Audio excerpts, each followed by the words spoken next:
सर्वस्थित्यप्येहान्यतिदुषितमो बन्धमोक्षाश्च यस्मास्य श्रीपरमरुद्रप्रभृतिसुरनरद्वीषशत्रुत्मकस्य विष्णोर्व्यस्ताः समस्ताः सकलगुणनिधिः सर्वदोषोऽयमेतः पूर्णानन्दाव्ययो यो गुरुरपि परमश्चिन्तयेतं महासुतं जन्माद्यस्येतोन्मयादितरतश्चार्थेष्वभिज्ञस्वराट् तेने ब्रह्महृदाय आदिकवये मुह्यन्ति यं सूरयः तेजो वारिमृदां यथा विनिमयो यत्र त्रिसर्गो मृषा धाम्ना स्वेन सदा निरस्तकुहकं सत्यं परं धीमहि व्याप्तिर्यस्य निजे निजेन महसा पक्षे सपक्षे स्थितिर्व्यावर्तिश्च विपक्षतोऽथ विषये शक्तिर्न वैबाधिते नैवास्ति प्रतिपक्षयुक्तिरतुलं शुद्धं प्रमाणं समे भूयात् तत्त्वविनिर्णयाय भगवान् आनन्दतीर्थो मुनिः यं प्रौरजन्तमनुपेतमपेतकृत्यं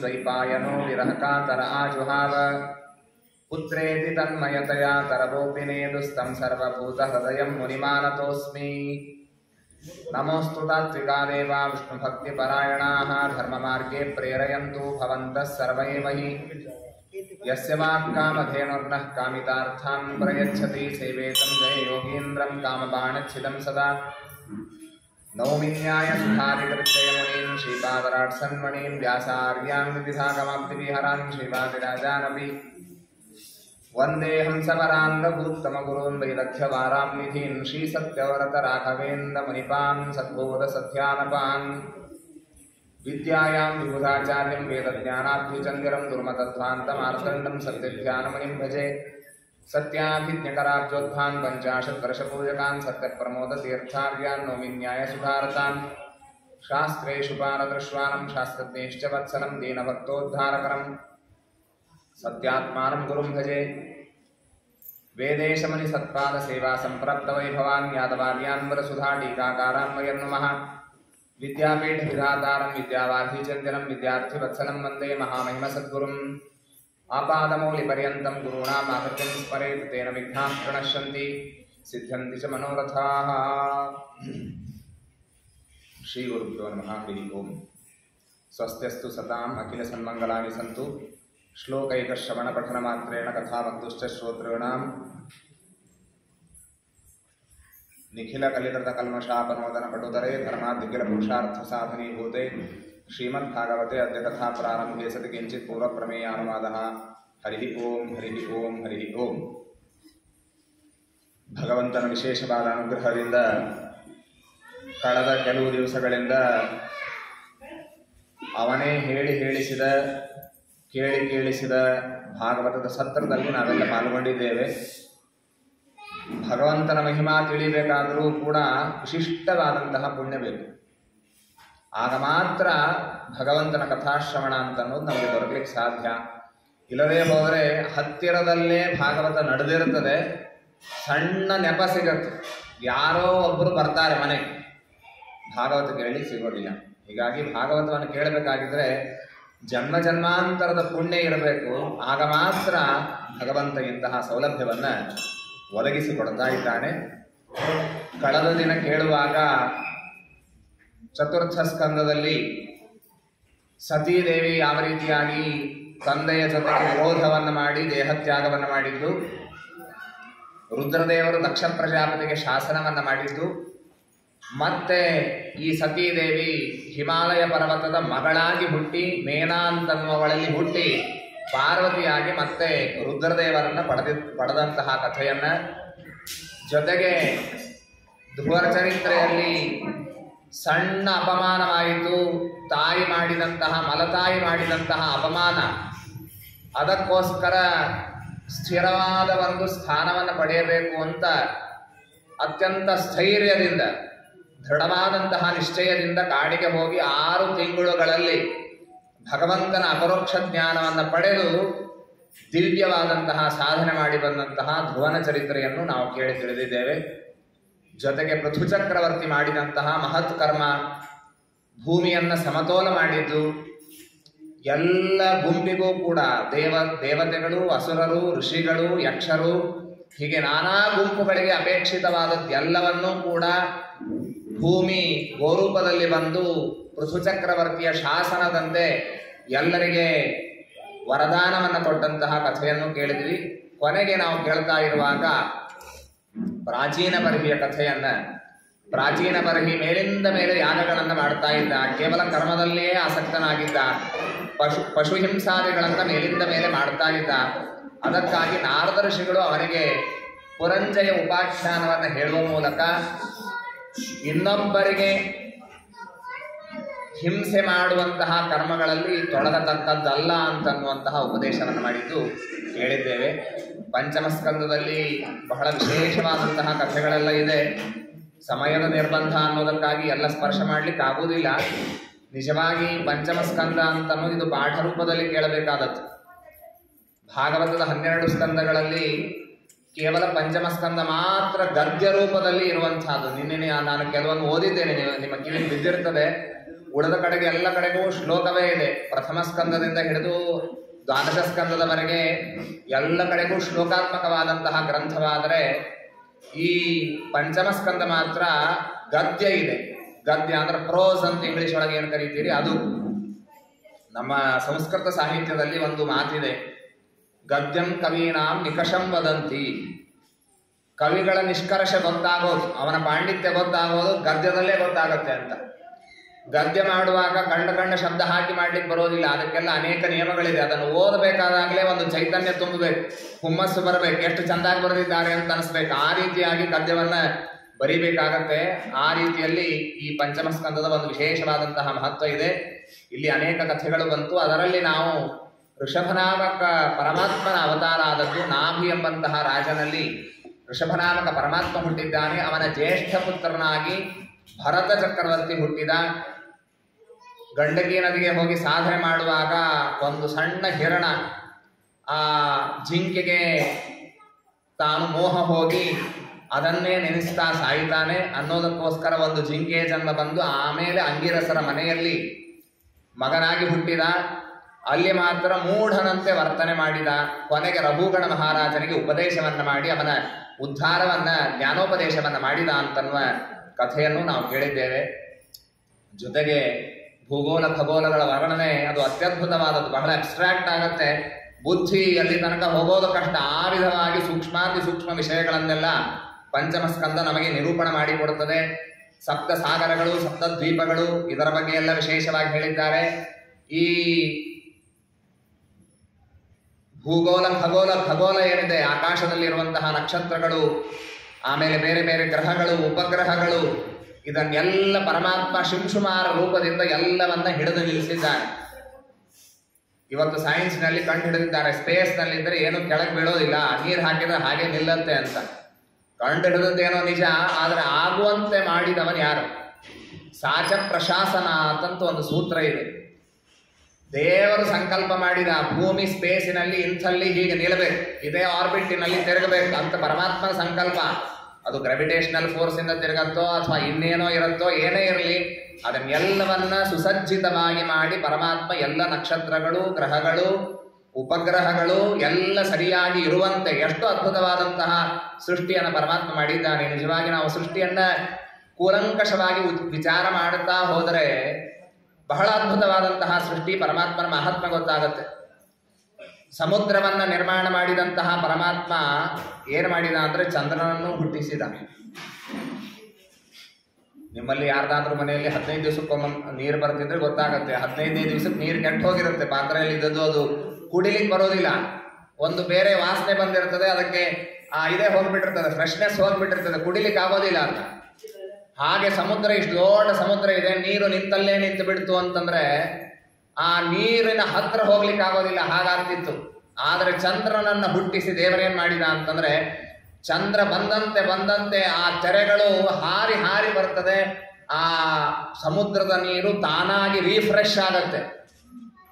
ಸ್ವಿಮ್ಮಿಂಗ್ ಪೂಲಿನಲ್ಲಿ ಒಂದು ಮಷೀನ್ ಇಟ್ಟಿರ್ತಾರೆ, ಆ ನೀರು ಹೋಗಿ ಬಂದು ಸರ್ಕಲ್ ಆಗಿ ಮತ್ತೆ ಮತ್ತೆ ಬರ್ತದಲ್ಲ, ಆ ರೀತಿಯಾಗಿ ಪರಮಾತ್ಮ ವ್ಯವಸ್ಥೆ ಮಾಡಿದ್ದಾನೆ. ಹೀಗೆ ಒಂದೊಂದು ಅನೇಕ ಸೂಕ್ಷ್ಮಾತಿ ಸೂಕ್ಷ್ಮ ನಾವು ನೋಡ್ತಾ ಹೋದರೆ ನಮಗೆ ದೃಷ್ಟಿಕೋನ ಬೇಕಿಷ್ಟೇ. ಪರಮಾತ್ಮ ಮಾಡಿದ್ದು ಅಂತನ್ನುವ ದೃಢವಾದಂತಹ ನಿಶ್ಚಯ ಬೇಕು. ಅದನ್ನು ಕಂಡು ಪರಮಾತ್ಮನಲ್ಲಿ ವಿಶೇಷವಾದಂತಹ ಮಹತ್ವ ಬುದ್ಧಿ ಬರಬೇಕು.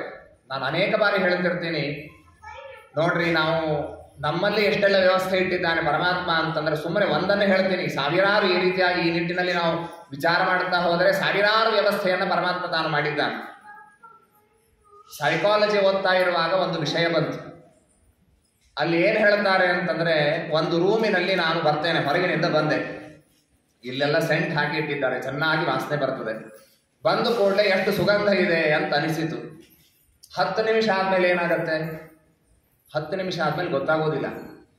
ಅದೇ ವಾಸನೆ ಬರ್ತಿರ್ತದೆ, ಆದರೆ ಆ ಸುಗಂಧವನ್ನ ನಾನು ತೆಗೆದುಕೊಂಡು ಅದೇ ರೂಢಿಯಾಗಿ ನನಗೆ ಗೊತ್ತಾಗೋದಿಲ್ಲ, ಈಗ ಸುಗಂಧ ಇದೆ ಅಂತ ಗೊತ್ತಾಗೋದಿಲ್ಲ. 10 ನಿಮಿಷ ಆದ್ಮೇಲೆ ಗೊತ್ತಾಗೋದಿಲ್ಲ. ಅದೇ ರೀತಿಯಾಗಿ ನಾಲಿಗೆಗೂ ಹಾಗೆ ಇದೆ. ಸಿಹಿ ಪದಾರ್ಥ ತಿಂದು ಮತ್ತೊಂದು ಸಿಹಿ ಪದಾರ್ಥ ತಿಂದ್ರೆ ಅದು ಸಿಹಿ ಹತ್ತುವುದಿಲ್ಲ. ಯಾಕೆ? ಅದೇ ಥರದ ಪದಾರ್ಥಗಳನ್ನು ತಿಂದ್ರೆ ಅದಕ್ಕಾಗೇನೆ ಸಿಹಿ ತಿಂದ ಮೇಲೆ ಖಾರ ತಿಂದು ಮತ್ತೊಂದು ಸಿಹಿ ತಿಂದು ಅಂತ ಹೇಳ್ತಾರೆ. ಹೀಗಾಗಿ ಎಲ್ಲ ಇಂದ್ರಿಯಗಳಿಗೂ ಇದಿದೆ. ಆದರೆ ಅಕಸ್ಮಾತ್ ಆಗಿ ತಿಳಿಯಿರಿ, ಕಣ್ಣು ಒಂದೇ ವಿಷಯವನ್ನು ನೋಡ್ತಾ ಇದ್ದಾನೆ. NH4 ಮೇಲೆ 120 ಕಿಲೋಮೀಟರ್ ಸ್ಪೀಡ್ ಒಳಗೆ ನಿಮ್ಮ ಕಾರ್ ಹೊರಟಿದೆ, ಬರೀ ರೋಡೇ ಕಾಣಿಸ್ತಾ ಇದೆ. 10 ನಿಮಿಷ ಆದ್ಮೇಲೆ ಕಣ್ಣು ತೋರಿಸೋದು ಬಂದ್ ಮಾಡಿತ್ತು ಅಂತ ತಿಳ್ಕೊಡು. ಏನಾಗ್ತಿತ್ತು? ಅದಕ್ಕೆ ದೇವರೊಂದು ವ್ಯವಸ್ಥೆ ಮಾಡಿದ. ಮೂಗಿಗೆ ಚಿಂತೆ ಇಲ್ಲ, ನಾಲಿಗೆಗೆ ಚಿಂತೆ ಇಲ್ಲ, ಆದರೆ ಕಣ್ಣಿನಲ್ಲಿ ಏನು ವ್ಯವಸ್ಥೆ ಮಾಡಿದ್ದಾನೆ ಅಂತ ಪರಮಾತ್ಮ ಎಷ್ಟೋ ಸೆಕೆಂಡ್ ಹೇಳ್ತಾರೆ ಸೈನ್ಸಿನೊಳಗೆ, ಅಷ್ಟು ಹೊತ್ತಿಗೆ ಸರಿಯಾಗಿ ಟ್ರೆಮರ್ಸ್ ಆಗತ್ತಂತೆ, ಸಣ್ಣ ಭೂಕಂಪ ಆದಂತೆ ಆಗತ್ತೆ. ಹೀಗಾಗಿ ಮತ್ತೊಮ್ಮೆ ಹೊಸದಾದಂತಹ ಜ್ಞಾನ ಹೊಸದಾಗಿ ತೋರಿಸ್ತದೆ ಕಣ್ಣು. ಮತ್ತು ಕೆಲವು ಕ್ಷಣ ಆದ ಮೇಲೆ ಮತ್ತೆ ಕಣ್ಣು ರಿಫ್ರೆಶ್ ಆಗತ್ತೆ, ಮತ್ತೆ ಬೇರೆ ಜ್ಞಾನ ಬರ್ತದೆ. ಈ ರೀತಿಯಾಗಿ ಕಣ್ಣಿಗೆ ಮಾತ್ರ ನೋಡಿದ್ದನ್ನೇ ನೋಡಿದ್ರೆ ಹಾಗಾದ್ರೆ ಮುಂದೆ ತೋರಿಸೋದೇ ಬಿಟ್ಬಿಡ್ತು, ಹೀಗಾಗೋದಿಲ್ಲ. ಈ ವ್ಯವಸ್ಥೆ ಯಾಕೆ ಮಾಡಿದ್ದು ದೇವರು ಅಂತಂದ್ರೆ, ನಾವು ನೀವು ಬದುಕಬೇಕು ಅನ್ನೋದಕ್ಕಾಗಿ ಮಾಡಿದ್ದಾನೆ. ಹೀಗೆ ವಿಚಾರ ಮಾಡ್ತಾ ಹೋದ್ರೆ ಸಾವಿರಾರು ಲಕ್ಷಾವಧಿ ವ್ಯವಸ್ಥೆಗಳನ್ನ ಪರಮಾತ್ಮ ತಾನು ಮಾಡಿದ್ದಾನೆ. ಹೀಗಾಗಿ ಈ ಖಗೋಲಗಳನ್ನೆಲ್ಲ ಭೂಗೋಳವನ್ನು ಹಿಡಿದಿದ್ದಾನೆ. ಖಗೋಳದಲ್ಲಿ ಆಕಾಶದಲ್ಲಿರುವಂತಹ ಬೇರೆ ಬೇರೆ ನಕ್ಷತ್ರಗಳನ್ನು ಪರಮಾತ್ಮ ತಾನು ಈ ಶಿಂಶುಮಾರ ರೂಪದಿಂದ ತಾನು ಹಿಡಿದು ನಿಲ್ಲಿಸಿದ್ದಾನೆ ಅಂತ ತಿಳಿಸಿಕೊಡ್ತಾರೆ. ಪಂಚಮ ಸ್ಕಂದದ ಕೊನೆಯ ಭಾಗದಲ್ಲಿ ತಿಳಿಸ್ತಾ ಇರುವಾಗ ನರಕಗಳ ಬಗ್ಗೆ ಬಹಳ ವಿಸ್ತಾರವಾದಂತಹ ವರ್ಣನೆ ಇದೆ. ನರಕಗಳನ್ನು ಹೇಳುವಾಗ 21 ಅಥವಾ 28 ಪ್ರಭೇದಗಳನ್ನು ಹೇಳಿದ್ದಾರೆ. ಅದರಲ್ಲಿ ಯಾರ್ಯಾರು ಎಲ್ಲೆಲ್ಲಿ ಹೋಗ್ತಾರೆ ಅಂತ ಅನ್ನೋದನ್ನು ತಿಳಿಸಿದ್ದಾರೆ. ಬೇರೆ ಯಾರಿಗೂ ಹೇಳೋದು ಬೇಡ, ನಾವು ಎಲ್ಲೆಲ್ಲಿ ಹೋಗ್ತೀವಿ ಅಂತ ನಾವು ತಿಳ್ಕೊಳ್ಬೇಕಷ್ಟೇ. ತತ್ರ ಯಸ್ತು ಪರವಿತ್ತ ಪರಾಪತ್ಯ ಕಲತ್ರಾಣಿ ಅಪಹರತಿ, ಇನ್ನೊಬ್ಬರ ಹಣವನ್ನು ದೋಚಿಸ್ತಾನೆ, ಇನ್ನೊಬ್ಬರ ಹೆಣ್ಣನ್ನು ಅಪಹಾರ ಮಾಡ್ತಾನೆ, ಅವನಿಗೆ ತಾಮಿಸ್ತರಿ ಎಂಬಂತಹ ನರಕದಲ್ಲಿ ಹಾಕ್ತಾ ಇದ್ದಾರೆ. ಇನ್ನೊಬ್ಬರನ್ನ ಕೊಲ್ಲುವಂತಹ ವ್ಯಕ್ತಿ ತಾನು ನಷ್ಟ ಸ್ಮೃತಿ, ನೆನಪಿಲ್ಲದೆ ಹುಚ್ಚನಾಗಿ ಹುಟ್ಟುತ್ತಾನೆ, ಅಂಧತಾಮಿಸ್ತರದಲ್ಲಿ ಅವನನ್ನು ಹಾಕ್ತಾರಂತೆ. ಇನ್ನು ಕೆಲವರು ಇರ್ತಾರೆ, ನಾನು ನನ್ನದು ಎಲ್ಲಿ ಹೋದರೂ ಸ್ವಲ್ಪ ಎಲ್ಲಿ ಹೋದರೂ ನಾನು ನನ್ನದು ಅಂತಿರ್ತಾರೆ. ಅಂಥವರನ್ನ ರೌರವ ಎಂಬಂತಹ ನರಕದಲ್ಲಿ ಹಾಕ್ತಾರೆ. ಮಹಾರೌರವ ಅಂತನ್ನುವಂತಹ ನರಕದಲ್ಲಿ ಬಹಳ ಕ್ರೂರವಾದಂತಹ ಪಕ್ಷಿಗಳಿವೆ ಅಂತೆ. ಬಂದು ಅಲ್ಲಿರುವಂತಹ ಜನರನ್ನ ಅದು ತಿಂತಾ ಇರ್ತದೆ. ಇನ್ನು ಕೆಲವರು ಇರ್ತಾರೆ, ಏನು ಹೇಳಿದ್ರು ಸಿಟ್ಟು, ಬರೀ ಸಿಟ್ಟು ಮಾಡ್ತಾ ಇರ್ತಾರೆ. ಉಗ್ರಹ ಪಶೂನ್ ಪಕ್ಷಿಣೋವ ಪ್ರಾಣಿನಃ, ಪಶು ಪ್ರಾಣಿಗಳನ್ನು ನಿರ್ನಿಮಿತ್ತವಾಗಿ ಏನೋ ಕಾರಣ ಇಲ್ಲದೆ ಹೊಡಿತಾರೆ. ಇಂಥವರನ್ನ ಕುಂಭಿ ಪಾಕದಲ್ಲಿ ತೈಲದಲ್ಲಿ ಹಾಕಿ ಬಿಸಿ ಬಿಸಿ ಎಣ್ಣೆಯಲ್ಲಿ ಹಾಕ್ತಾರಂತೆ ಅವರನ್ನ. ಇನ್ನು ಕೆಟ್ಟ ಮಾರ್ಗದಲ್ಲೇ ಇರುವಂಥವರು ಅವರನ್ನು ಹಸಿಪತ್ರದಲ್ಲಿ ಹಾಕಿದ್ದಾರೆ. ಹಸಿಪತ್ರದಲ್ಲಿ ಇರುವ ಹುಲ್ಲು ಕಾಲಿಗೆ ತಾಗಿತ್ತು ಅಂದ್ರೆ ಕಾಲು ಕತ್ತರಿಸಿ ಹೋಗುತ್ತೆ, ಅಂತಹ ಸ್ಥಳ ಅದು, ಅಲ್ಲಿ ಹಾಕಿದ್ದಾರೆ. ಯಾರು ಅದಂಡ್ಯನಿಗೆ ದಂಡ ಮಾಡ್ತಾರೆ, ಏನು ತಪ್ಪಿರೋದಿಲ್ಲ ಅಂತ ಗೊತ್ತಿರ್ತದೆ, ತಾನು ಜಡ್ಜ್ ಆಗಿ ಕೂತಿರ್ತಾನೆ, ಅವನು ಜಡ್ಜ್ಮೆಂಟ್ ಕೊಡ್ತಾನೆ, ಇಲ್ಲ ಇವನು ಗಿಲ್ಟಿ ಇದ್ದಾನೆ, ಇವನಿಗಿಂತ ದಂಡನೆ ಕೊಡ್ರಿ ಅಂತ ಕೊಟ್ಟಿರ್ತಾನೆ. ಅವನನ್ನು ಸೂಕರ ಮುಖ ಅಂತನ್ನುವಂತಹ ನರಕದಲ್ಲಿ ಹಾಕ್ತಾ ಇದ್ದಾರೆ. ಹೀಗೆ ಒಂದಲ್ಲ ಎರಡಲ್ಲ ಅನೇಕ ಹೇಳ್ತಾರೆ. ಯಾರು ಇನ್ನೊಬ್ಬರಿಗೆ ಕೊಡದೇ ತಿಂತಾನೆ, ಯಸ್ವಿಹವ ಅಸಂವಿಭಜ್ಯ ಅಶ್ನಾತಿ, ಅವನಿಗೆ ಕ್ರಿಮಿ ಭೋಜನದಲ್ಲಿ ಹಾಕಿದ್ದಾರೆ. ಇದ್ದದ್ದೆಲ್ಲ ನನಗೆ ಇರಲಿ, ಇನ್ನೊಬ್ಬರಿಗೆ ಕೊಡೋದಿಲ್ಲ ಅಂತನ್ನುವಂತಹದ್ದು ಅದು ತಪ್ಪು.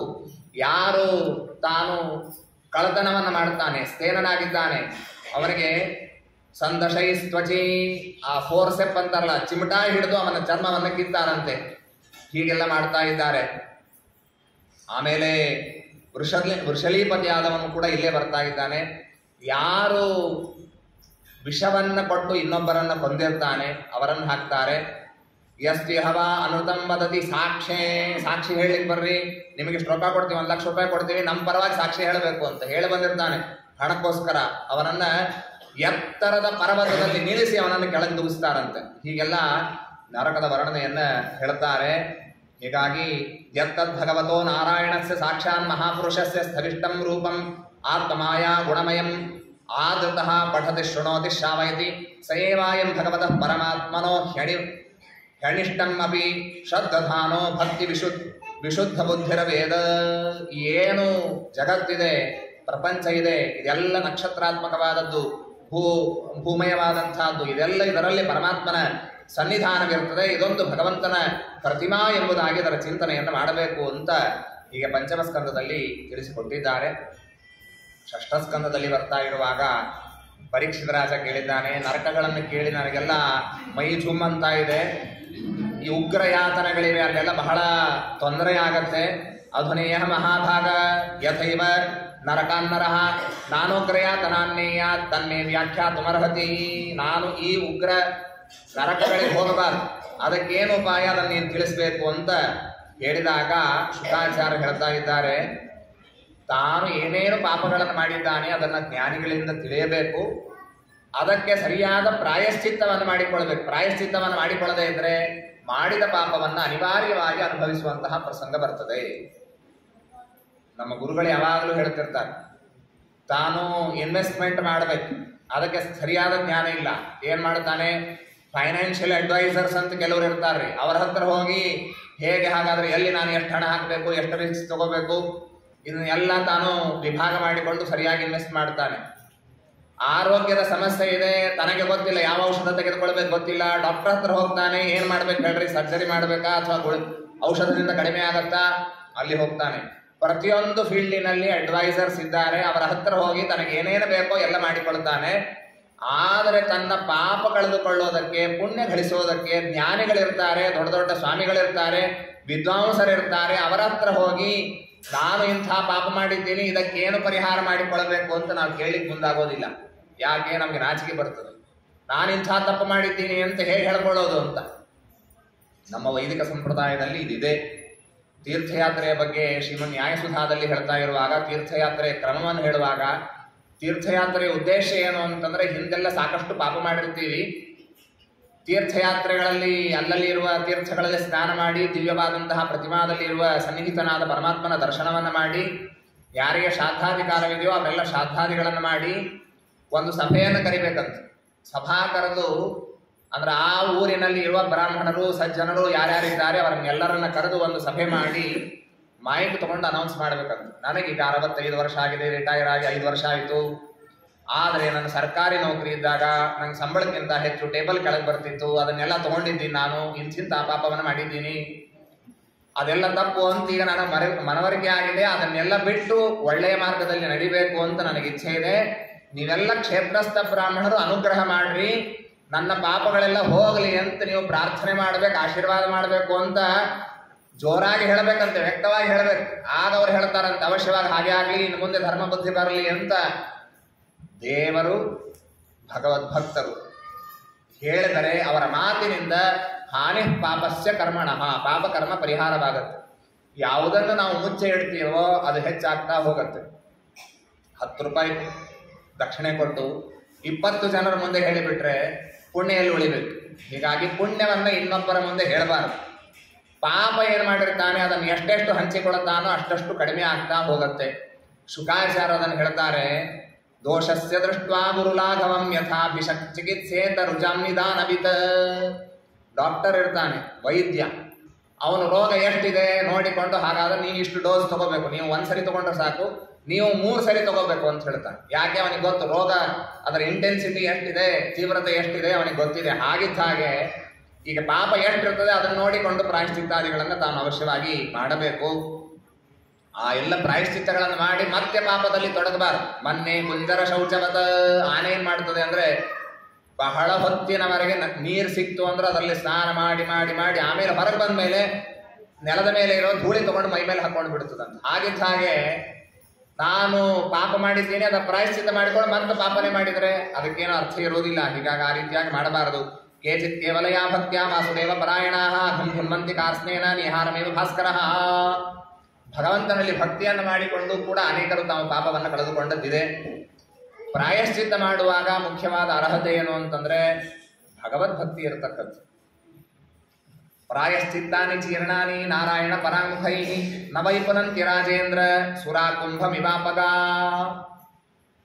ಇದ್ದದ್ದೇ ಕೊಡ, ಅದು ಅದರಲ್ಲಿ ಸುರ ಇಡ್ತಿದ್ರು, ಶರೆ ಇಡ್ತಿದ್ರು. ಈ ಕೊಡ ಶುದ್ಧ ಮಾಡಬೇಕು ಅಂತ ಹೋಗಿ ಒಯ್ದು ಅದನ್ನು ಗಂಗಾ ನದಿಯಲ್ಲಿ ಇಟ್ಟು ಮಾತ್ರಕ್ಕೆ ಅದು ಶುದ್ಧ ಆಗೋದಿಲ್ಲ. ಹಾಗಿದ್ದ ಹಾಗೆ, ಯಾಕೆಂದ್ರೆ ಅದು ಪಾತ್ರೆ ಅಶುದ್ಧವಾದ ಅಪವಿತ್ರವಾದಂತಹ ಪಾತ್ರೆ ಅದು. ಹಾಗಿದ್ದ ಹಾಗೆ ಯಾರಿಗೆ ಭಗವಂತನಲ್ಲಿ ಭಕ್ತಿಯೇ ಇಲ್ಲವೋ, ನಾರಾಯಣ ಪರಾಂಗುಖನಾಗಿದ್ದಾನೆ, ಅಂತಹ ವ್ಯಕ್ತಿ ಮಾಡಿದಂತಹ ಪ್ರಾಯಶ್ಚಿತ್ತಗಳಿಂದ ಪಾಪದ ಪರಿಹಾರ ಆಗೋದಿಲ್ಲ. ಹೀಗಾಗಿ ಪಾಪ ಪರಿಹಾರವಾಗಬೇಕಾಗಿದ್ರೆ ಮೊದಲಿಗೆ ಭಗವದ್ಭಕ್ತಿ ಅಂತ ಅನ್ನೋದು ಅವಶ್ಯಕವಾಗಿದೆ. ಸಕರನ್ಮನಃ ಕೃಷ್ಣ ಪದಾರವಿಂದಯೋರ್ನಿವೇಶಿತಂ ತದ್ಗುಣರಾಗಿಯೈರಿಹ ನತೆ ಯಮಂ ಪಾಶಭೃತಶ್ಚ ತದ್ಭಟಾನ್ ಸ್ವಪ್ನೇಪಿ ಪಶ್ಯಂತಿ ಚೀರ್ಣ ನಿಷ್ಕೃತಾಃ. ಭಗವಂತನಲ್ಲಿ ಒಂದು ಬಾರಿ ಆದರೂ ಮನಸ್ಸನ್ನು ಇಡಬೇಕು. ಅದನ್ನಿಟ್ರೆ ನತೆ ಯಮಂ ಪಾಶಭೃತಶ್ಚ ತದ್ಭಟಾನ್, ಭಗವಂತನಲ್ಲಿ ಭಕ್ತಿಯನ್ನ ಮಾಡುವಂತಹ ಭಗವದ್ಭಕ್ತ ಅವನಿಗೆ ಯಮನ ಭಟರ ಭಯ ಇರೋದಿಲ್ಲ. ಸ್ವಪ್ನೇಪಿ ಪಶ್ಯಂತಿ ಚೀರ್ಣ ನಿಷ್ಕೃತಾಃ, ಎದುರಿಗೆ ಬರೋದಿಲ್ಲ, ಅವರ ಕನಸಿನಲ್ಲೂ ಯಮ ಭಟರು ಬರೋದಿಲ್ಲ ಅಂತ ಹೇಳಿ ಅಜಾಮಿಳನ ಕಥೆಯನ್ನ ಹೇಳಲಿಕ್ಕೆ ಪ್ರಾರಂಭ ಮಾಡಿದ್ದಾರೆ. ಅಜಾಮಿಳ ಅವನಿಗೆ 10 ಜನ ದಾಸಿಯ ಸಂಘವನ್ನ ಮಾಡಿದ. 10 ಜನ ಮಕ್ಕಳು ಅವನಿಗೆ ಆಗಿದ್ದಾರೆ. ಕೊನೆಯ ಮಗನಿಗೆ ನಾರಾಯಣ ಅಂತ ಹೆಸರಿಟ್ಟಿದ್ದ. ಹಿಂದಿನ ಕಾಲದವರು ದೇವರ ಹೆಸರು ಇಡ್ಲಿಕ್ಕೆ ಕಾರಣ ಇದು. ಅವರ ಹೆಸರು ತೆಗೆದುಕೊಳ್ಳುವಾಗ ದೇವರ ನೆನಪಾಗಬೇಕು ಅಂತ ಅನ್ನೋದಕ್ಕೋಸ್ಕರ. ಇವತ್ತಿಗೆ ನಮಗೆಲ್ಲ ಹೆಸರಿನಲ್ಲಿ ಪ್ರಾಸ ಬಹಳ ಮುಖ್ಯ ಆಗಿರ್ತದೆ. 1ನೇ ಮಗುವಿನ ಹೆಸರು ಇದನ್ನಿಟ್ಟಿದ್ದೀವಿ, 2ನೇ ಮಗುವಿನ ಹೆಸರು ಸ ಇಂದ ಪ್ರಾರಂಭ ಆಗಿದ್ರೆ ಇದು ಸ ಇಂದೇ ಪ್ರಾರಂಭ ಆಗಬೇಕು. ಇದರಲ್ಲೇ ನಮಗೆ ನೈರ್ಭರ್ಯ ಇರುತ್ತದೆ. ಇದರಿಂದ ಒಳ್ಳೆಯ ಭಾಗವತದಲ್ಲಿ ಬಂದಂತಹ ದೊಡ್ಡ ದೊಡ್ಡ ರಾಜರಿದ್ದಾರೆ. ನಿನ್ನೆ ಕಥೆಗಳನ್ನು ಕೇಳಿದ್ದೀರಿ. ಪೃಥು ಚಕ್ರವರ್ತಿಯ ಹೆಸರಿದೆ, ಪ್ರಿಯವರ್ತನ ಹೆಸರಿದೆ. ಎಷ್ಟು ಅದ್ಭುತವಾದ ಹೆಸರು. ನಮಗೆ ಇವತ್ತಿನ ಟ್ರೆಂಡ್ ಇದ್ದದ್ದೇನು ಅಂದ್ರೆ ಹೊಸ ಹೆಸರು ಬೇಕಿಷ್ಟೇ. ಆ ಹೆಸರಿಗೆ ಅರ್ಥ ಏನು, ಅದು ಹುಡುಗನ ಹೆಸರಾಗತ್ತೋ ಹುಡುಗಿಯ ಹೆಸರಾಗತ್ತೋ. ಇವತ್ತು ನಾನು ಅನೇಕರು ಕೇಳಿದ್ದೀನಿ, ಹೆಣ್ಣು ಹುಡುಗಿಗೆ ಶ್ರೀನಿಧಿ ಅಂತ ಹೆಸರಿಟ್ಟಿರ್ತಾರೆ. ಅದು ಆಗ್ತದೋ ಬಿಡ್ತದೋ, ಮೊದಲು ಸಂಸ್ಕೃತದ ಶಬ್ದ, ಸಂಸ್ಕೃತ ಇವರಿಗಂತೂ ಗೊತ್ತಿರೋದಿಲ್ಲ. ಗೊತ್ತಿರೋರಿಗೆ ಕೇಳಬೇಕು, ಹಾಗಾದ್ರೆ ಇಡಬಹುದೋ ಇಡಬಾರದು ಅಂತ ಅನ್ನೋದನ್ನು ಕೇಳಬೇಕು. ಅಂತೂ ಇವನು ನಾರಾಯಣ ಅಂತ ಹೆಸರನ್ನು ಇಟ್ಟಿದ್ದ. ಮುಂಜಾನ ಪ್ರತಿಬಂಧಾನನ್ ಬಾಲಸ್ನೇಹ ಬಾಲಕ ಸ್ನೇಹ ಯಂತ್ರಿತಃ ಭೋಜಯನ್ ಪಾಯನ್ ಮೂಢ ನವೇದಾಗತ ಮಂತಕಂ. ಬರೀ ತಿನ್ನೋದು, ಉಣ್ಣೋದು, ಮಕ್ಕಳನ್ನು ಪೋಷಣೆ ಮಾಡೋದು, ಇದರಲ್ಲೇನೆ ಜೀವನವನ್ನು ಕಳೆದ. ಮೃತ್ಯು ಹತ್ತಿರ ಬಂದದ್ದು ಗೊತ್ತಾಗಲಿಲ್ಲ. ಒಮ್ಮೆ ಮಲಗಿದಾಗ ಸಪಾಶಹಸ್ತ್ರಾಂತೀನ್ ದೃಷ್ಟ ಪುರುಷಾನ್ ವೃಷದಾರುಣಾನ್, 3 ಜನ ಯಮದೂತರು ಭಯಂಕರವಾದಂತಹ ರೂಪವನ್ನು ತೆಗೆದುಕೊಂಡು ಬಂದಿದ್ದಾರೆ. ಆಗ ಅವರನ್ನು ನೋಡಿ ಭಯ ಆಯಿತು. ದೂರದಲ್ಲಿ ತನ್ನ ಮಗ ಆಡ್ತಾ ಇದ್ದ ನಾರಾಯಣ. ದೂರೇ ಕ್ರೀಡನಕಾಸಕ್ತಂ ಪುತ್ರಂ ನಾರಾಯಣ ಸ್ವಯಂ ಪ್ಲಾವಿತೇನ ಸ್ವರೇಣೋಚ್ಚೈಹಿ ಆಜುಹಾ ವಾಪುಲೇಂದ್ರಿಯ, ಜೋರಾಗಿ ಚೀರಿಬಿಟ್ಟ. ನಾರಾಯಣ ಅಂತ ಒದರಿಬಿಟ್ಟ. ಒದರಿದ ತತ್ಕ್ಷಣದಲ್ಲಿ ವಿಷ್ಣುದೂತರು ಬಂದಿದ್ದಾರೆ. ವಿಷ್ಣುದೂತರಿಗೂ ಯಮದೂತರಿಗೂ ವಿವಾದ ಆಯಿತು. ವಿಷ್ಣುದೂತರು ಹೇಳ್ತಾ ಇದ್ದಾರೆ, ಇವನ ನೀವು ಕರ್ಕೊಂಡು ಹೋಗಾಗಿಲ್ಲ, ನಾವು ಕರ್ಕೊಂಡು ಹೋಗ್ತೀವಿ ವೈಕುಂಠಕ್ಕೆ ಅಂತ. ಯಮದೂತರು ಹೇಳಿದ್ರು, ನಮ್ಮ ಬಾಸ್ ಹೇಳಿದ್ದಾರೆ ಯಮದೇವರು ಇವನು ಮಹಾಪಾಪಿಷ್ಟ ಅಂತ ಹೇಳಿ, ನಾವು ನರಕಕ್ಕೆ ಕರ್ಕೊಂಡು ಹೋಗ್ತೇವೆ ಅಂತ ಅವರು. ಸರ್ವೇ ಜನ ಉತ್ತಮಯಸಃ ಸರ್ವೇ ಚಾರು ಚತುರ್ಭುಜಾ, ಚತುರ್ಬಾಹುಗಳಾಗಿ ಬಂದಿದ್ದಾರೆ ವಿಷ್ಣುದೂತರು. ಪೀತಾಂಬರವನ್ನು ಧಾರಣೆ ಮಾಡಿ ಯುವಕರಾಗಿ ಬಂದಿದ್ದಾರೆ. ಅವರ ಇಬ್ಬರನ್ನು ನೋಡ್ತಾ ಇದ್ದಾನೆ ಇವನು ಅಜಾಮಿಲ. ವಿಷ್ಣುದೂತರು ಯಮದೂತರಿಗೆ ಕೇಳ್ತಾ ಇದ್ದಾರೆ, ನರಕಕ್ಕೆ ಒಯ್ತೀನಿ ಅಂತಂತ ಇದ್ದೀರಲ್ಲ, ಯಾಕೆ ಒಯ್ತೀರಿ? ಅಧರ್ಮ ಮಾಡಿದ್ರೆ ನರಕಕ್ಕೆ ಒಯ್ಬೇಕು. ಹಾಗಾದ್ರೆ ಧರ್ಮ ಅಂದ್ರೆ ಏನು ಅಂತ ಕೇಳ್ತಾರೋ. ವೇದ ಪ್ರಣಹಿತೋ ಧರ್ಮ ಹ್ಯಧರ್ಮಸ್ತದ್ ವಿಪರ್ಯಯ ವೇದೋ ನಾರಾಯಣ ಸಾಕ್ಷಾತ್ ಸ್ವಯಂ ವಿವೃತಿ ಶುಶ್ರುಮಃ. ವೇದದಲ್ಲಿ ಯಾವುದನ್ನು ಮಾಡು ಅಂತ ಹೇಳ್ತಾರೋ ಅದನ್ನು ಮಾಡಿದರೆ ಪುಣ್ಯ ಬರ್ತದೆ. ಯಾವುದನ್ನು ಮಾಡಬೇಡ ಅಂತ ಹೇಳ್ತಾರೆ ಅದನ್ನು ಮಾಡಿದರೆ ಪಾಪ ಬರ್ತದೆ. ವೇದದಲ್ಲಿ ಏನು ಹೇಳಿದ್ದಾರೆ? ಸಂಧ್ಯಾ ವಂದನ ಮಾಡಬೇಕು ಅಂತ ಹೇಳಿದ್ದಾರೆ, ಮಾಡಿದರೆ ಪುಣ್ಯ. ನಪಲಾಂಡು ಭಕ್ಷಯಿತ, ಉಳ್ಳಾಗಡ್ಡಿ ತಿನ್ಬೇಡ್ರಿ ಅಂತ ಹೇಳಿದ್ದಾರೆ, ತಿಂದರೆ ಪಾಪ. ಈ ರೀತಿಯಾಗಿ ಪುಣ್ಯ ಪಾಪಗಳ ವ್ಯವಸ್ಥೆ ಇದೆ. ಆ ಪುಣ್ಯ ಪಾಪಗಳನ್ನು ನೋಡೋದಕ್ಕೆ ಕೆಲವು ಎಲ್ಲ CCTV ಇಟ್ಟಿದ್ದಾರೆ ದೇವರು. ಏನು ಅಂತಂದ್ರೆ ಸೂರ್ಯ, ಅಗ್ನಿ, ಆಮೇಲೆ ಆಕಾಶಾಭಿಮಾನ ದೇವತೆಗಳು, ಮರುತ್, ಗಾವಃ, ಸೋಮಃ, ಸಂಧ್ಯಾಖ್ಯಾಭಿಮಾನ ದೇವತೆಗಳು, ಕಾಲ, ಸ್ವಯಂ, ಧರ್ಮ, ಎಲ್ಲವೂ ಕೂಡ ಇದು ಧರ್ಮಸ್ಯ ಸಾಕ್ಷಿಣಃ. ಯಾರ್ಯಾರ ಧರ್ಮ, ಯಾರ್ಯಾರ ಪುಣ್ಯ ಪಾಪ ಎಷ್ಟೆಷ್ಟಿದೆ ಲೆಕ್ಕ ಹಾಕ್ಲಿಕ್ಕೆ ಈ ಎಲ್ಲ ದೇವತೆಗಳಿದ್ದಾರೆ.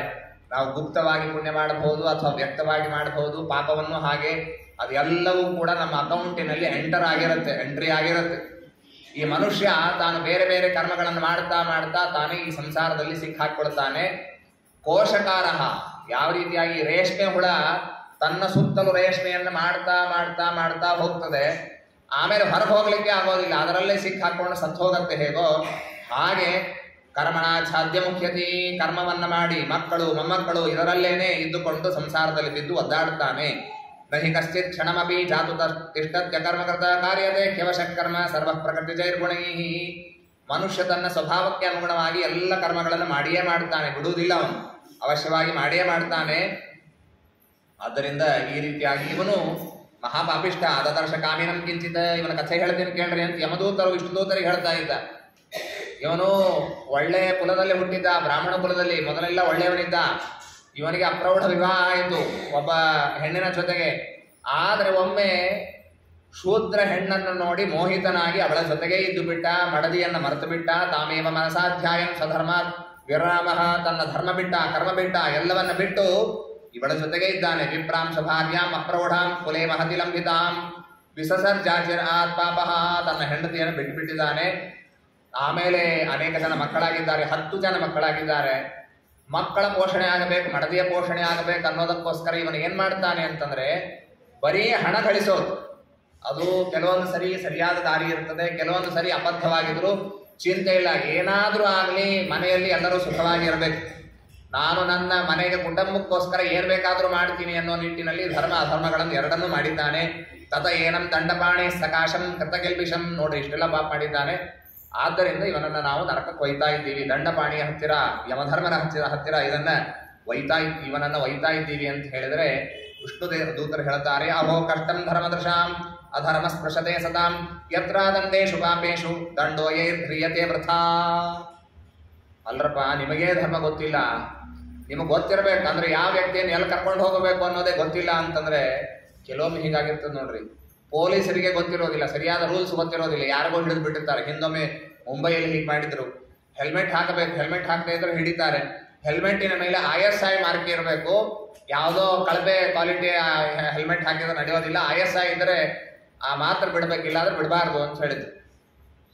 ಯಾವುದೋ ದೊಡ್ಡ ದೊಡ್ಡ ಬೈಕ್ ಇಟ್ಕೊಂಡವರು ಅವ್ರದ್ದೆಲ್ಲ ಫಾರಿನ್ ಸ್ಟ್ಯಾಂಡರ್ಡ್ ಇರುವಂತ ಹೆಲ್ಮೆಟ್ ಹಾಕೊಂಡ್ರೆ ಅವ್ರನ್ನೂ ಹಿಡಿದು ಅವರಿಗೂ ಫೈನ್ ಹಾಕಿದ್ರು. ಅದು ISI ಸ್ಟ್ಯಾಂಡರ್ಡ್ಗಿಂತ ಮೇಲಿರುವಂತಹದ್ದು, ಆದ್ರೆ ಅವ್ರನ್ನೂ ಹಿಡಿದಿದ್ರು. ಯಾಕೆ ಇವರಿಗೆ ಗೊತ್ತಿಲ್ಲ, ಯಾರನ್ನ ಹಿಡಿಬೇಕು ಯಾರನ್ನ ಬಿಡಬೇಕು ಗೊತ್ತಿಲ್ಲ. ಹಾಗಿದ್ದ ಹಾಗೆ ಈ ಯಮದೂತರಿಗೆ ನಿಮಗೆ ಗೊತ್ತಿಲ್ಲ ಧರ್ಮ ಅಂದ್ರೆ ಏನು ಅಧರ್ಮ ಅಂದ್ರೆ ಏನು ಗೊತ್ತಿಲ್ಲ ನಿಮಗೆ, ಹೀಗಾಗಿ ಯಾರನ್ನೂ ಹಿಡ್ಕೊಂಡು ಹೊರಟಿದ್ದೀರಿ. ನಿಮ್ಮಂಥವ್ರು ಹೀಗೆ ಮಾಡಿದರೆ ನಿಮ್ಮನ್ನ ನೋಡಿ ಮಾಡೋರು ಇರ್ತಾರೆ. ಯದ್ಯದಾಚರತೆ ಶ್ರೇಷ್ಠ ತತ್ತದೇವೇ ತರೋ ಜನಃ. ದೊಡ್ಡವರು ಅವರ ಹೊಣೆ ಏನು ಅಂದ್ರೆ ನಮ್ಮಂಥವ್ರು ಏನು ಮಾಡಿದ್ರೆ ನಡೆದು ಹೋಗುತ್ತೆ, ಏನು ಮಾಡಿದ್ರೆ ನಡೆಯುತ್ತೆ ಅಂದ್ರೆ ಎಲ್ಲ ನಡೆಯುತ್ತೆ ಅಂತಲ್ಲ, ಆದ್ರೆ ನಾವಷ್ಟೇ ಬೀಳ್ತೇವೆ, ತಪ್ಪೇವೆ. ಆದ್ರೆ ದೊಡ್ಡವರು ತಪ್ಪಿದ್ರು ಅಂದ್ರೆ ಅವನನ್ನ ಫಾಲೋ ಮಾಡುವಂತಹ ನೂರಾರು ಜನ ಇರ್ತಾರೆ, ಆಗ ಎಲ್ಲರೂ ತಪ್ತಾರೆ. ಅಂತಹ ಪ್ರಸಂಗ ಬಂದಿದೆ. ಅಯಂ ಹಿ ಕೃತ ನಿರ್ದೇಶ ಜನ್ಮಕೋಟ್ಯಂಭಸಾಮಪಿ ಯದ್ವ್ಯಾಜಹಾರವಿವಶೋ ನಾಮ ಸ್ವಸ್ಥಯನಂ ಹರೇಹೇ. ಇವೊಂದೇನೂ ತಪ್ಪಿಲ್ಲ, ಯಾಕೆಂದ್ರೆ ಕೋಟಿ ಕೋಟಿ ಜನ್ಮದ ಪಾಪ ಮಾಡಿದ್ರು ಕೂಡ ನಿಮ್ಮನ್ನ ನೋಡಿದ ಕೂಡಲೇ ಬೆಚ್ಚಿಗೆ ಬಿದ್ದು ನಾರಾಯಣ ಅಂತ ಜೋರಾಗಿ ಒದರಿದ್ನಲ್ಲ, ಎಲ್ಲ ಪಾಪ ಹೋಯಿತು ಅಂತಂತ. ನಾರಾಯಣನ ಮಂತ್ರದಲ್ಲಿ ಎಷ್ಟು ಸಾಮರ್ಥ್ಯ ಇದೆ ನೋಡ್ರಿ. ಶ್ರೀಮದಾಚಾರ್ಯ ತಮ್ಮ ಗ್ರಂಥದಲ್ಲಿ ಅತ್ಯದ್ಭುತವಾಗಿ ಕೃಷ್ಣಾಮೃತ ಮಹಾರಣವದಲ್ಲಿ ನಾರಾಯಣ ಮಂತ್ರದ ಭಗವಂತನ ನಾಮದ ಮಹಿಮೆಯನ್ನ ಪರಿಪರಿಯಾಗಿ ಕೊಂಡಾಡಿದ್ದಾರೆ. ರಾಜರು ತಮ್ಮ ಗ್ರಂಥದಲ್ಲಂತಾರೆ, ನಾರಾಯಣೇತಿ ಮಂತ್ರೋಸ್ತಿ ವಾಗಸ್ತಿ ವಶವರ್ತಿನಿ. ನಾರಾಯಣ ಅಂತ 4 ಅಕ್ಷರದ ನಾಮ ಇದೆ, ಭಗವಂತನ ನಾಮ ಇದೆ, ಮಂತ್ರ ಇದೆ. ನಾಲ್ಗೆ ಇನ್ನೂ ಗಟ್ಟಿಮುಟ್ಟಿಯಾಗಿದೆ, ನಮಗೇನು ಬೇಕೋ ಅದನ್ನು ಉಚ್ಚಾರಣೆ ಮಾಡುವ ಹತೋಟಿಯಲ್ಲಿದೆ. ಆದರೂ ಜನರು ನರಕಕ್ಕೆ ಬೀಳ್ತಾರಲ್ಲ, ಇದಕ್ಕಿಂತ ಆಶ್ಚರ್ಯ ಏನು ಅಂತ ಕೇಳಿದ್ದಾರೆ. ಹೀಗಾಗಿ ಸ್ತೋಭಂ ಹೇಳನಮೇವ, ಎಲ್ಲೋ ಲಕ್ಷ್ಯ ಇಟ್ಟು ನಾರಾಯಣನ ನಾಮೋಚ್ಚಾರಣೆಯನ್ನು ಮಾಡಿದರೂ ಕೂಡ ಪಾಪ ಪರಿಹಾರವಾಗುತ್ತೆ. ಸಾಂಕೇತ್ಯಂ ಪಾರಿಹಾಸ್ಯಂ ವಾ ಸ್ತೋಭಂ ಹೇಳನಮೇವ ವಾ ವೈಕುಂಠ ನಾಮ ಗ್ರಹಣಂ ಅಶೇಷಾಥ ಹರಂ ವಿಧು. ಎಲ್ಲ ಪಾಪಗಳನ್ನು ಕಳೆಯುವಂತಹ ಭಗವನ್ನಾಮ. ಆದರೆ ಆಚಾರ್ಯ ಇಲ್ಲೊಂದು ತಾವು ಒಂದು ಕ್ಲಾಸ್ ಅನ್ನು ಕೂಡಿಸ್ತಾರೆ. ಇಷ್ಟು ನಡೆಯುವುದಿಲ್ಲ, ಎಲ್ಲೋ ಲಕ್ಷ್ಯ ಇದ್ದು ದೇವರ ನಾಮ ಹೇಳಿದರೆ ಪಾಪ ಪರಿಹಾರ ಆಗೋದಿಲ್ಲ. ಅಭಕ್ತ್ಯೋದಾಹೃತಂ ನೈವ ಫಲಧಾತ್ರ ಭವಿಷ್ಯತಿ ಅಂತಂತಾರೆ ಆಚಾರ್ಯ. ಭಕ್ತಿ ಇರಬೇಕು, ಅಲ್ಪವಾದ ಭಕ್ತಿ ಆದರೂ ಇರಬೇಕಿಲ್ಲ. ಆದರೆ ಬರೀ ನಾರಾಯಣ ಅಂತನ್ನು ಅಂತಂದಿದ್ದಾರೆ, ನಾರಾಯಣ ನಾಮ ಕೇಳಬೇಕು ಅಂತಂದಿದ್ದಾರೆ. ಒಂದು ರೇಡಿಯೋ ಅಥವಾ ಒಂದು ಮೊಬೈಲ್ ಹಂಚಿಟ್ಟು ಬಿಡುತ್ತಾನೆ, ಅದರಲ್ಲಿ ನಾರಾಯಣ ನಾರಾಯಣ ಅಂತ ಒದರ್ತಿರ್ತದೆ. ಇವನಿಗೆ ಕಿವಿಗೆ ಬಿದ್ದರೂ ಅಷ್ಟೇ, ಬೀಳದೇ ಇದ್ರು ಅಷ್ಟೇ. ಹೀಗೆಲ್ಲ ನಡೆಯುವುದಿಲ್ಲ. ದೇವರಲ್ಲಿ ಸ್ವಲ್ಪವಾದರೂ ನಮಗೆ ಒಂದು ಭಕ್ತಿ ಬರಬೇಕು, ಆಗ ಮಾತ್ರ ಭಗವಂತನ ನಾಮ ಎಲ್ಲ ಪಾಪವನ್ನ ಪರಿಹಾರ ಮಾಡುತ್ತೆ. ಅವರು ಹೇಳಿದರು ವಿಷ್ಣುದೂತರು, ನಾವಂತೂ ಇವನನ್ನ ಬಿಟ್ಟು ಕೊಡೋದಿಲ್ಲ, ನೀವು ಬೇಕಾದ್ರೆ ಒಂದು ಕೆಲಸ ಮಾಡ್ರಿ, ಯಮನ ಹತ್ರ ಹೋಗಿ ನಿಮ್ಮ ಪತಿ ಏನಿದ್ದಾನೆ, ನಿಮ್ಮ ಒಡೆ ಏನಿದ್ದಾನೆ, ಅವನ ಹತ್ರ ಹೋಗಿ ಕೇಳ್ಕೊಂಡು ಬನ್ರಿ ಏನು ಅಂತ ಹೇಳಿ ಅಂತ. ಆಯಿತು ಅಂತ ಅವ್ರು ಹೋದ್ರು. ಆಮೇಲೆ ಇವನಿಗೆ ಬಹಳ ಆಶ್ಚರ್ಯ ಆಯಿತು. ಆ ಅಜಾಮಿಲ ವಿಷ್ಣುದೂತರನ್ನ ನಮಸ್ಕಾರ ಮಾಡಿದ್ದಾನೆ. ಇದು ಮಂಗಲ ಅಂತ ತಿಳಿದು ಧಿಂಗ್ಮಾಮಿಗರಹಿತಂ ಸದ್ಭಿಹಿ ದುಷ್ಕೃತಂ ಕುಲ ಕಜ್ಜಳಂ, ನಾನು ನನ್ನ ಕುಲಕ್ಕೆ ಕಲಂಕ ಇದ್ದಂತೆ ಇದ್ದೀನಿ, ಎಂಥ ಕೆಲಸ ಮಾಡಿಬಿಟ್ಟೆ. ಹಿತ್ವಾ ಬಾಲಾಂ ಸತೀಂ, ನನ್ನ ಮಡದಿಯನ್ನು ಬಿಟ್ಟು ಎಲ್ಲ ಅಧರ್ಮದಲ್ಲಿ ನಾನು ಇಡೀ ಜೀವನ ತೊಡಗಿಬಿಟ್ಟೆ. ನನ್ನ ತಂದೆ ತಾಯಿಗಳು ವೃದ್ಧರಾಗಿದ್ದರು, ಅವರ ಪೋಷಣೆಯನ್ನ ಅವರ ಸೇವೆಯನ್ನ ನಾನು ಮಾಡಲಿಲ್ಲ. ಹೀಗಾಗಿ ನಿಶ್ಚಿತವಾಗಿಯೂ ನನ್ನನ್ನು ನರಕಕ್ಕೆ ಹಾಕೇ ಹಾಕ್ತಾರೆ. ಆದರೂ ವಿಷ್ಣುದೂತರ ದರ್ಶನ ಆಗಿದೆ ಅಂದ್ರೆ ಏನೋ ಮಂಗಲವಾಗ್ತದೆ. ಭವಿತವ್ಯಂ ಮಂಗಲೇನ ಏನಾತ್ಮಾಮೇ ಪ್ರಸೀದತಿ, ಏನೋ ಒಂದು ಮಂಗಲ ಆಗತ್ತೆ ಅಂತಂತಾನೆ. ನಾನು ಮಹಾಪಾಪಿಷ್ಟ, ಆ ನಾರಾಯಣ ಎಷ್ಟು ದೊಡ್ಡವನಿದ್ದಾನೆ. ಕ್ವಚ ನಾರಾಯಣೇ ತೇತತ ಭಗವನ್ನಾಮ ಮಂಗಲಂ, ಮಂಗಲವಾದ ಭಗವನ್ನಾಮ ನನ್ನ ನಾಲಿಗೆ ಮೇಲೆ ಬಂತಲ್ಲ, ಇದಕ್ಕಿಂತ ದೊಡ್ಡದೇನಿದೆ ಅಂತ ತಿಳಿದು ಕೂಡಲೇ ವೈರಾಗ್ಯವನ್ನ ತಾಳಿ ತಾನು ಹರಿದ್ವಾರಕ್ಕೆ ಹೋಗಿದ್ದಾನೆ. ಗಂಗಾದ್ವಾರ ಉಪೇಯಾಯ ಮುಕ್ತ ಸರ್ವಾನುಬಂಧನ, ಎಲ್ಲ ಹೆಂಡತಿ ಮಕ್ಕಳು ಎಲ್ಲರನ್ನ ಬಿಟ್ಟು ಬಿಟ್ಟ ಒಂದೇ ಕ್ಷಣದಲ್ಲಿ ಹರಿದ್ವಾರಕ್ಕೆ ಹೋಗಿದ್ದಾನೆ. ಅಲ್ಲೇ ಇದ್ದುಕೊಂಡು ತಾನು ವಿಶಿಷ್ಟವಾದ ಸೇವೆಯನ್ನ ಮಾಡಿ ಕೊನೆಗೆ ತನ್ನ ದೇಹವನ್ನ ಬಿಡ್ತಾನೆ. ಹೈಮಂ ವಿಮಾನ ಆರುಹ್ಯ ಯಯೌ ಯತ್ರ ಶ್ರೀಯಪತಿ, ಹೀಗೆ ಸಾಧನವನ್ನ ಮಾಡಿ ಆ ಅಜಾಮಿಳ ಏನಿದ್ದಾನೆ ಬಂಗಾರದ ವಿಮಾನವನ್ನು ಏರಿ ಪರಮಾತ್ಮನ ಹತ್ತಿರ ತಾನು ಹೋಗಿದ್ದಾನೆ. ಸಾಕಂ ವಿಹಾಯ ಸಾ ವಿಪ್ರಹ ಮಹಾಪುರುಷ ಕಿಂಕರೈಹಿ, ಆ ವಿಷ್ಣುದೂತರೆಲ್ಲ ಕರ್ಕೊಂಡು ಹೋಗಿದ್ದಾರೆ. ಏವಂ ಸ ವಿಪ್ಲಾವಿತ ಸರ್ವಧರ್ಮೋ ದಾಸ್ಯ ಪತಿಪತಿತೋ ಕರ್ಯಃ ಕರ್ಮ ನಿಪಾತ್ಯಮಾನೋ ನಿರಯೇ ಹತವ್ರತಃ ಸದ್ಯೋ ವಿಮುಕ್ತೋ ಭಗವನ್ನಾಮ ಗೃಹನ್.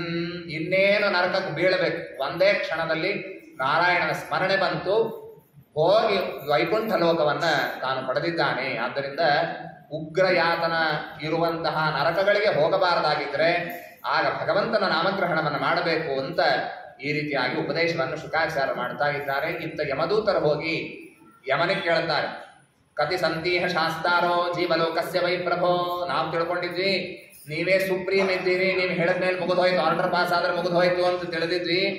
ಆದ್ರೆ ನಾವಲ್ಲಿ ಹೋದ್ರೆ ವಿಷ್ಣುದೂತರು ಅಂತ ಯಾರೋ ಬಂದಿದ್ರು, ನಮ್ಮನ್ನು ಓಡಿಸ್ಬಿಟ್ಟಿದ್ದಾರೆ, ಯಾಕೆ ಹೀಗೆಲ್ಲ ಆಯ್ತು ಅಂತ ಕೇಳ್ತಾರೆ. ನಿಯಮಾನಂ ತಮಾದೇಶಾತ್, ನಿಮ್ಮ ಆದೇಶ ಇದೆ ಅಂತ ಹೇಳಿ ತರ್ತಾ ಇದ್ವಿ ಅಜಾಮಿಲನನ್ನ, ಆದ್ರೆ ಬಿಡ್ಲಿಲ್ಲ ಅಂತ ಹೇಳಿದ್ದಕ್ಕೆ ಯಮಧರ್ಮರಾಜ ಹೇಳ್ತಾನೆ, ಪರೋ ಮದನ್ಯೋ ಜಗತಸ್ತಸ್ತುಶ್ಚ ಓದಂ ಪ್ರೋತಂ ಪಟವದ್ಯತ್ರ ವಿಶ್ವಂ ಯದಂ ಶತೋಸ್ಯ ಸ್ಥಿತಿ ಜನ್ಮನಾಶ ನಸ್ಯೋತವದ್ಯಸ್ಯ ವಶೇಚ ಲೋಕಃ.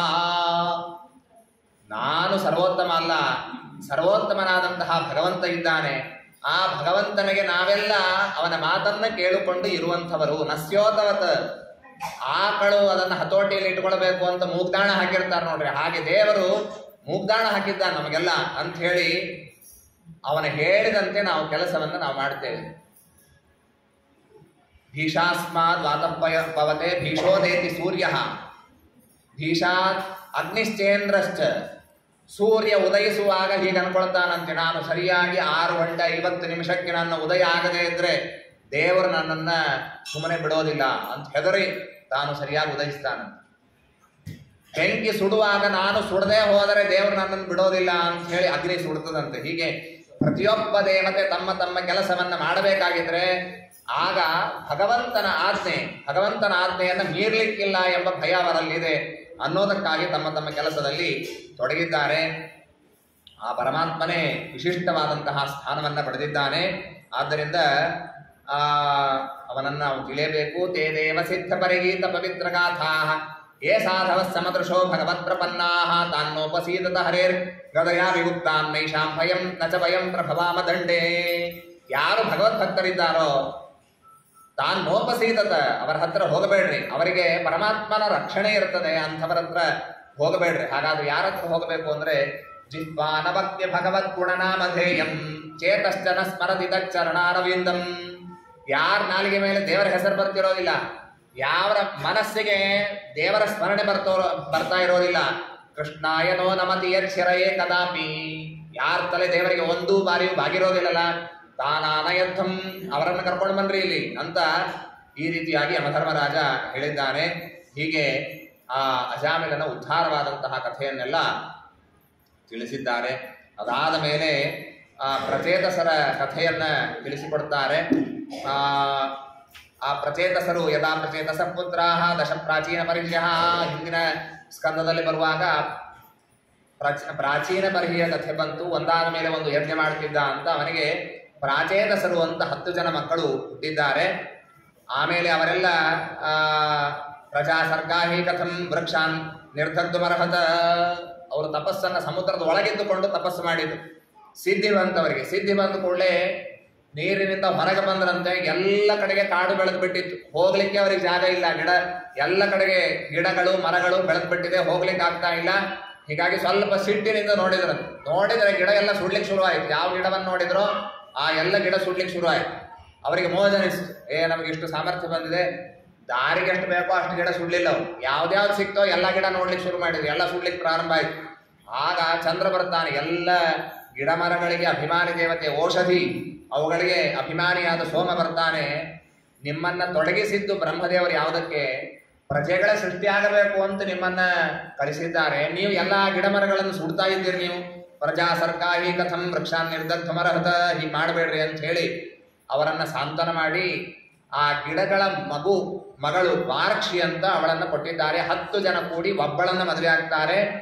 ಆ ಒಬ್ಬಳಲ್ಲಿ 10 ಜನ ಕೂಡಿ ಮನಸ್ಸಿನಿಂದ ಗರ್ಭಾಧಾನ ಮಾಡ್ತಾರೆ. ಅವರು ಸಂಕಲ್ಪ ಮಾಡ್ತಾರೆ 10 ಜನ ಇವಳಲ್ಲಿ ಮಗು ಆಗಬೇಕು ಅಂತ. ಆಗ ಹುಟ್ಟಿದವನೇ ಪ್ರಾಚೇತಸ ದಕ್ಷ. ಹಿಂದೆ ಯಾವ ದಕ್ಷ ಪ್ರಜಾಪತಿ ರುದ್ರದೇವರಿಗೆ ಅಪಮಾನ ಮಾಡಿ ರುದ್ರದೇವರ ಶಾಸನಕ್ಕೆ ಒಳಗಾಗಿ ಹೋತದ ಮುಖವನ್ನು ಪಡೆದಿದ್ದೋ ಅವನಿಗೆ ಅಲ್ಲಿ ಸಂತೋಷ ಆಗಲಿಲ್ಲ. ಯಾವಾಗೊಮ್ಮೆ ಕರಡಿ ನೋಡ್ತಿದ್ದ ಅವಾಗ ಎಷ್ಟು ಅಸಹ್ಯ ಇದೆ ಅಂತ ಅನಿಸ್ತಿತ್ತು. ಹೀಗಾಗಿ ಮತ್ತೊಮ್ಮೆ ಹುಟ್ಟಬೇಕು ಅಂತ ಅಂದ್ಕೊಂಡು ಇಲ್ಲಿ ವಾರ್ಕ್ಷಿಯಲ್ಲಿ ಹುಟ್ಟಿ ಬಂದ ಅದೇ ದಕ್ಷ. ಇವನಿಗೆ ಪ್ರಾಚೇತಸ ದಕ್ಷ ಅಂತ ಇವನಿಗೆ ಹೆಸರು ಬರ್ತದೆ. ಅವನೇನ್ ಮಾಡಿದ್ದ ಅಂತಂದ್ರೆ ದಿವ್ಯವಾದಂತಹ ತಪಸ್ಸನ್ನು ಮಾಡ್ತಾನೆ. ಅಘಮರ್ಷಣ ತೀರ್ಥ ಅಂತಿರ್ತದೆ, ಅಲ್ಲಿ ತಪಸ್ಸನ್ನು ಮಾಡಿ ಭಗವಂತನ ಆರಾಧನೆಯನ್ನು ಮಾಡಿದ್ದಾನೆ. ಹಂಸಕೌಕಿಕ ಸ್ತೋತ್ರ ಅಂತ ಬರ್ತದೆ, ಆ ಸ್ತೋತ್ರದಿಂದ ಭಗವಂತನ ಆರಾಧನೆಯನ್ನು ಮಾಡಿದ. ನಾನಾಮದಂಡವದ ಭೂಮೌ ಪ್ರಹೃಷ್ಟಾತ್ಮ ಪ್ರಜಾಪತಿ, ಭಗವಂತ ಆವಿರ್ಭೂತನಾಗಿ ಬರ್ತಾನೆ. ಅವನಿಗೆ ಸಾಷ್ಟಾಂಗ ನಮಸ್ಕಾರವನ್ನ ಮಾಡಿದ್ದಾನೆ. ಪರಮಾತ್ಮ ಅನೇಕ ಮಾತುಗಳನ್ನು ಹೇಳಿ ನೀನು ಪ್ರಜಾ ಸೃಷ್ಟಿಯನ್ನ ಮಾಡಬೇಕು ಅಂತ ಹೇಳಿದಾಗ ಮುಂದೆ ಅಸಿಕ್ನಿ ಅಂತನ್ನುವಳನ್ನ ಈ ದಕ್ಷ ಪ್ರಜಾಪತಿ ಮದುವೆ ಆಗಿದ್ದಾನೆ. ಅಸಕ್ನಿ ನಾಮ ಪತ್ನಿಯತ್ತೆ ಪ್ರಜೇಶ ಪ್ರತಿಗರ್ಹ್ಯತಾಂ, 5 ಜನ ಅಂತನ್ನುವಳ ಮಗಳು ಇವಳು. ಅವರಲ್ಲಿ 10,000 ಮಕ್ಕಳಾಗಿದ್ದಾರೆ. ಹರ್ಯಶ್ವ ಅಂತ ಇವರ ಹೆಸರು. ಹೇಗೆ ಕರೀತಿದ್ರು ಮನೆಯಲ್ಲಿ ಗೊತ್ತಿಲ್ಲ, ಎಲ್ಲರಿಗೂ ಹರ್ಯಶ್ವ ಅಂತ ಹೆಸರಿತ್ತು. ಒಬ್ಬರನ್ನೇ ಕರೀಬೇಕಾದ್ರೆ ಹೇಗೆ ಕರೀತಿದ್ರು ಗೊತ್ತಿಲ್ಲ.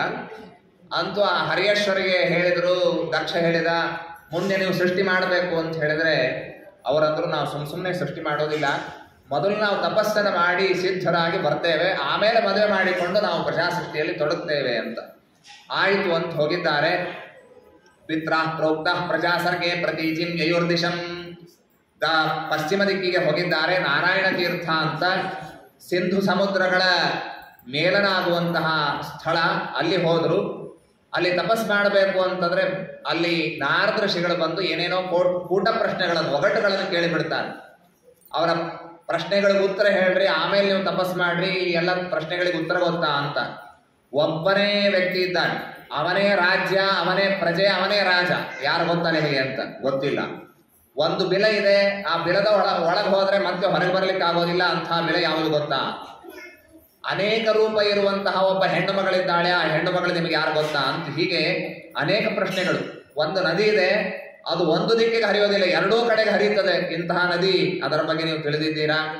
25 ಮನೆಗಳಿರುವ 25 ಕೋಣೆಗಳಿರುವಂತಹ ಒಂದು ಮನೆ ಇದೆ, ಅದರ ಬಗ್ಗೆ ನಿಮಗೆ ಏನಾದರೂ ಗೊತ್ತಿದೆಯಾ?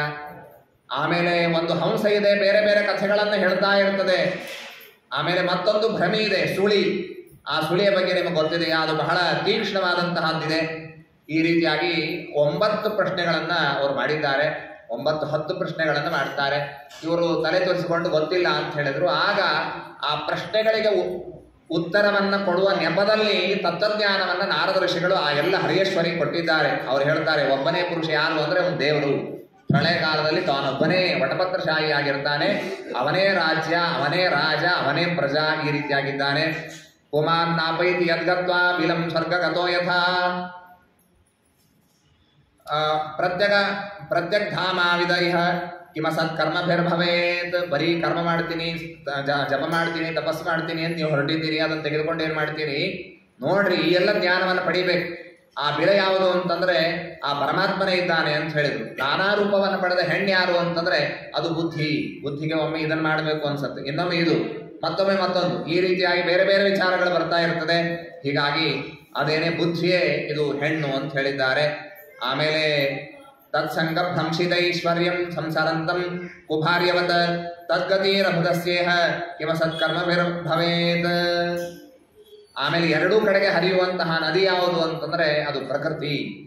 ಆ ಪ್ರಕೃತಿಯಿಂದಲೇನೆ ಎಲ್ಲ ಸೃಷ್ಟಿ ಆಗತ್ತೆ, ಮತ್ತೆ ಆ ಪ್ರಕೃತಿಯಲ್ಲೇನೆ ಎಲ್ಲದರ ಲಯವಾಗತ್ತೆ. 25 ಕೋಣೆಯ ಮನೆ ಯಾವುದು ಅಂತಂದ್ರೆ 25 ತತ್ವಗಳು ಅಂತ ತಿಳಿಸಿದ್ದಾರೆ. ಆಮೇಲೆ ಆ ಹಂಸ ಎಲ್ಲ ಕಥೆಗಳನ್ನು ಹೇಳೋದು ಅದು ಶಾಸ್ತ್ರ ಅಂತ ಹೇಳಿದ್ದಾರೆ. ಆಮೇಲೆ ಸುಳಿ ಏನಿದೆ ಅದು ಕಾಲಚಕ್ರ. ಕಾಲಚಕ್ರಂ ಭ್ರಮಿಂ ತೀಕ್ಷ್ಣಂ ಸರ್ವನ್ ನಿಷ್ಕಾಶಯ ಜಗತ್. ಇಡೀ ಜಗತ್ತನ್ನ ನಾಶ ಮಾಡುವಂತಹದ್ದು ಅದು ಕಾಲ ಅಂತ ಈ ರೀತಿಯಾಗಿ ಹೇಳಿದ್ದಾರೆ. ಹೀಗೆಲ್ಲ ತತ್ವಜ್ಞಾನ ಹೇಳಿದ ಕೂಡಲೇ ಇಷ್ಟು ಅದ್ಭುತವಾಗಿದೆ ತತ್ವಜ್ಞಾನ ಅಂತ ತಿಳಿದು ಇದನ್ನ ನೀವೆಲ್ಲ ಕಲಿಬೇಕು, ಇದನ್ನು ವಿಶೇಷವಾಗಿ ತಿಳಿಬೇಕು. ಅದನ್ನು ಬಿಟ್ಟು ಮದುವೆ ಮಾಡಿಕೊಳ್ತೀನಿ, ಮಕ್ಕಳನ್ನು ಪಡಿತೀನಿ, ಬರೀ ಮನೆಯಲ್ಲೇ ಇರೋದಾಗತ್ತೆ, ಈ ತತ್ವಜ್ಞಾನ ಸಿಗೋದಿಲ್ಲ ಅಂತ ನಾರದ ಹೇಳಿದ್ರೆ ಆಯಿತು ಅಂತ ಹೇಳಿ 10,000 ಜನ ಎಲ್ಲರೂ ಕೂಡ ಸನ್ಯಾಸವನ್ನು ತಗೊಂಡ್ಬಿಟ್ಟು ಮನೆಗೆ ಬರಲೇ ಇಲ್ಲ. ಸುದ್ದಿ ಹೋಯಿತು ಪ್ರಾಚೀನ ತಕ್ಷಣಿಗೆ 10,000 ಜನ ಮಕ್ಕಳು ಹೋದವರು ಆ ಕಡೆ ಹೋದರು ಅಂತ.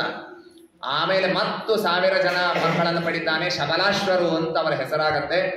ಅವರು ಇದೇ ರೀತಿಯಾಗಿ ನೀವು ಮದುವೆ ಮಾಡಿಕೊಳ್ಳ್ರಿ ಅಂತಂದ್ರೆ ಇಲ್ಲ ನಾವು ತಪಸ್ ಮಾಡಿ ಬರ್ತೀವಿ ಅಂತ ಹೋದ್ರು. ಮತ್ತೆ ನಾರದ ಋಷಿಗಳು ಸಿಗುತ್ತಾರೆ, ಇದೇ ಉಪದೇಶ ಆಯಿತು. ಅವರು ಯತ್ಯಾಶ್ರಮವನ್ನು ತೆಗೆದುಕೊಂಡು ಹೋಗಿಬಿಡ್ತಾರೆ. ಓಂ ನಮೋ ನಾರಾಯಣಾಯ ಪುರುಷಾಯ ಮಹಾತ್ಮನೇ ಇತ್ಯಾದಿ ಮಾತುಗಳನ್ನು ಅವರು ಹೇಳಿದ್ದಾರೆ. ಆಗ ಪ್ರಾಚೀನ ಸದಕ್ಷಿಣೆಗೆ ಸಿಟ್ಟು ಬರ್ತದೆ. ಎಲ್ಲ ಹೊಣೆ ನನ್ನ ಮೇಲೆ ಬೀಳ್ತಾ ಇದೆ, ನನ್ನ ಮಕ್ಕಳ ಮುಂದೆ ಪ್ರಜಾಸೃಷ್ಟಿಯನ್ನು ಮಾಡ್ತಾರೆ ಅಂತಿತ್ತು. ನಾರದ ಋಷಿಗಳು ಇದೇನ್ ಮಾಡ್ತಾ ಇದ್ದಾರೆ ಅಂತ ಅವರಿಗೆ ಶಾಪ ಕೊಡ್ತಾರೆ. ತಂತುಕೃತ್ ತನಯಾನಾಂತಂ ಅಭದ್ರಂ ಅಚರಂ ಪುನಃ ತಸ್ಮಾನ್ ಲೋಕೇಶು ತೇ ಮೂಢ ನ ಭವೇದ್ ಭ್ರಮತಃ ಪದಂ. ನೀನು ಒಂದು ಕಡೆ ಇರೋದು ಬೇಡ, ನಿಮ್ಮ ಒಂದು ಮನೆ ಪರ್ಮನೆಂಟ್ ಅಡ್ರೆಸ್ ಅಂತ ಇರೋದೇ ಬೇಡ ಅಂತ ಹೇಳಿದ್ರು. ಅಂತೇನೆ ನಾರದ ಋಷಿಗಳು 3 ಲೋಕದಲ್ಲಿ ಅಡ್ಡಾಡ್ತಾ ನಾರಾಯಣನ ಸ್ಮರಣೆಯನ್ನು ಮಾಡುತ್ತಾ, ಅದು ಬೇಕಾದದ್ದೇ ಅವರಿಗೆ, ಅದನ್ನೇ ಶಾಪ ಕೊಟ್ಟ. ಆಯಿತು ಅಂತ ಸ್ವೀಕಾರ ಮಾಡಿ 3 ಲೋಕಗಳಲ್ಲಿ ಎಲ್ಲ ಕಡೆಗೂ ನಾರಾಯಣ ಸ್ಮರಣೆಯನ್ನು ಮಾಡ್ತಾ ಅಡ್ಡಾಡ್ತಾ ಇದ್ದಾರೆ. ಅದಾದ ಮೇಲೆ ದಕ್ಷನಿಗೆ 60 ಜನ ಹೆಣ್ಣು ಮಕ್ಕಳಾಗಿದ್ದಾರೆ. ಈ ಬಾರಿಗೆ ದದೌಸ ದಶಧರ್ಮಾಯ ಕಾಶ್ಯಪಾಯ 13 ಯಮಧರ್ಮರಾಜನಿಗೆ 10 ಜನ, ಕಶ್ಯಪರಿಗೆ 13 ಜನ ಹೆಣ್ಣು ಮಕ್ಕಳನ್ನ, 27 ಜನರನ್ನ ಚಂದ್ರನಿಗೆ ಕೊಟ್ಟಿದ್ದಾರೆ. ಆಮೇಲೆ ಅಂಗಿರಸರು, ಕೃಷಾಶ್ವ, ಭೂತ, ಈ ರೀತಿಯಾಗಿ ಅವರಿಗೆಲ್ಲ ಇಬ್ಬಿಬ್ಬರನ್ನ ಕೊಟ್ಟಿದ್ದಾರೆ. ಈ ರೀತಿಯಾಗಿ ಆಮೇಲೆ ಅವರಿಂದ ಮುಂದೆ ಸೃಷ್ಟಿ ಆಯಿತು ಅಂತ ಹೇಳುತ್ತಾರೆ. ಆಮೇಲೆ ಅವರ ಹೆಸರನ್ನೆಲ್ಲ ಹೇಳಿದ್ದಾರೆ. ಯಮಧರ್ಮರಾಜನ ಪತ್ನಿ ಯಾರು, ಆಮೇಲೆ ಕಶ್ಯಪನ ಅದಿತಿ, ದಿತಿ, ಧನು, ಕಾಷ್ಠ, ಅರಿಷ್ಟ, ಸುರಸ, ಇಲಾ, ಮುನಿ ಅಂತ ಈ ರೀತಿಯಾಗಿ 13 ಜನ ಇದ್ದಾರೆ. ಇನ್ನು ಅವರನ್ನ ಹೇಳಿದ್ದಾರೆ. ಅವರಲ್ಲಿ ಮತ್ತೆ ಏನೇನು ಸಂತತಿ ಬೆಳೀತು ಇದನ್ನೆಲ್ಲ ಹೇಳಿದ್ದಾರೆ. ಅದನ್ನು ಹೇಳ್ತಾ ಇರುವಾಗ ಮುಂದೆ ಅಥಾತ ಶ್ರೂಯತಾಂ ವಂಶಃ ಹ್ಯದಿತೆ ಹ್ಯಂಪೂರ್ವಶಃ, ಸೂರ್ಯನ ಬಗ್ಗೆ ಹೇಳ್ತಾ ಇರುವಾಗ ಈ ವಂಶದಲ್ಲಿ ವಿವಸ್ವಾನ್ ಶ್ರಾದ್ದದೇವ, ಸೂರ್ಯನಿಂದ ಶ್ರಾದ್ದದೇವ ಅಂತ ಹುಟ್ಟಿದ. ಸಂಜ್ಞಾ ಅಂತ ಸೂರ್ಯನ ಮಡದಿ, ಅವಳಲ್ಲಿ ಶ್ರಾದ್ದದೇವ ಹುಟ್ಟಿದ್ದಾನೆ. ಆಮೇಲೆ ಅವಳಿ ಜವಳಿ, ಯಮ ಹಾಗೂ ಯಮುನಾ ಇವರಿಬ್ಬರು ಅವಳಿ ಜವಳಿಯಾಗಿ ಹುಟ್ಟಿದ್ದಾರೆ. ಇವಳೇನೆ ಮತ್ತೆ ಒಡವಾ ರೂಪವನ್ನ, ಹೆಣ್ಣು ಕುದುರೆ ರೂಪವನ್ನು ತೆಗೆದುಕೊಂಡಾಗ ಅಲ್ಲಿ ನಾಸತ್ಯ ದಸರರು ಅಂತ ಅಶ್ವಿನಿ ದೇವತೆಗಳು ಸೂರ್ಯನ ಮಗನಾಗಿ ಹುಟ್ಟಿದ್ದಾರೆ. ಸೂರ್ಯನ ಮತ್ತೊಬ್ಬ ಮಡದಿ ಛಾಯಾ ಅಂತ ಅವಳ ಹೆಸರು, ಅವಳಲ್ಲಿ ಶನೈಶ್ವರ ಇವನು ಹುಟ್ಟಿದ್ದಾನೆ. ಸಾವರಣಿ ಮನು ಕೂಡ ಅಲ್ಲೇ ಹುಟ್ಟಿದ್ದಾನೆ. ಕನ್ಯಾಂಚ ತಪತಿಂ ಯಾವೈ, ತಪತಿ ಅಂತನ್ನುವ ಹೆಣ್ಣು ಮಗಳು ಕೂಡ ಹುಟ್ಟಿದ್ದಾಳೆ ಅಂತ ಹೇಳುತ್ತಾರೆ. ಮುಂದೆ ಇವರ ವಂಶದಲ್ಲಿ ತ್ವಷ್ಟ ಅಂತ ಬರ್ತಾನೆ. ತ್ವಷ್ಟ ರಚನಾ ಅಂತನ್ನುವಳನ್ನು ಮದುವೆಯಾಗಿದ್ದಾನೆ. ಅವಳಲ್ಲಿ ಹುಟ್ಟಿದಂತಹ ವ್ಯಕ್ತಿ ವಿಶ್ವರೂಪಾಚಾರ್ಯ ಅಂತ ಹುಟ್ಟಿದ್ದಾನೆ.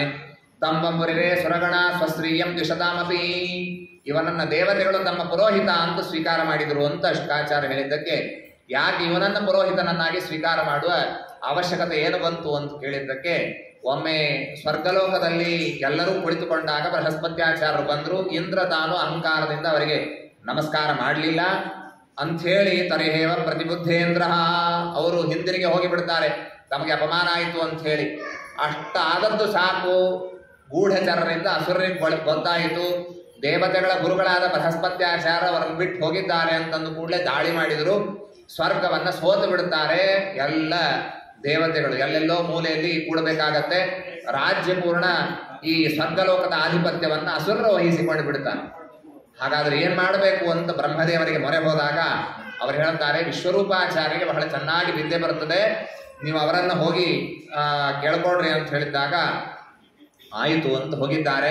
ಪುತ್ರಾಣಾಂ ಹಿ ಪರೋ ಧರ್ಮ ಪಿತೃ ಶುಶ್ರೂಷಣಂ ಪರಂ. ದೇವತೆಗಳನ್ನೆಲ್ಲ ಸಾಮಾನ್ಯವಾಗಿ ದೊಡ್ಡವರು ನಾವು, ಹೀಗಾಗಿ ನಮ್ಮನ್ನು ತಂದೆ ಅಂತ ಕರೀತಾರೆ, ನೀವು ನಮ್ಮ ಮಕ್ಕಳಿದ್ದ ಹಾಗೆ ಅಂತ ಹೇಳಿ ವಿಶ್ವರೂಪಾಚಾರ್ಯನಿಗೆ ಹೋಗಿ ದೇವತೆಗಳೆಲ್ಲ ಚೆನ್ನಾಗಿ ಮಾತನಾಡಿಸಿ, ನೀನು ಬಂದು ನಮಗೆ ಯಜ್ಞವನ್ನು ನಡೆಸಿಕೊಡಬೇಕು, ಪುರೋಹಿತ ನೀನೇ ಆಗಬೇಕು ಅಂತ ಕೇಳಿದ್ದಕ್ಕೆ ಮೊದಲಿಗೆ ಇಲ್ಲ ಅಂತಂತಾನೆ. ಪೌರೋಧ ಸಂಹೃಷ್ಯತೆ ಏನ ದುರ್ಮತಿ.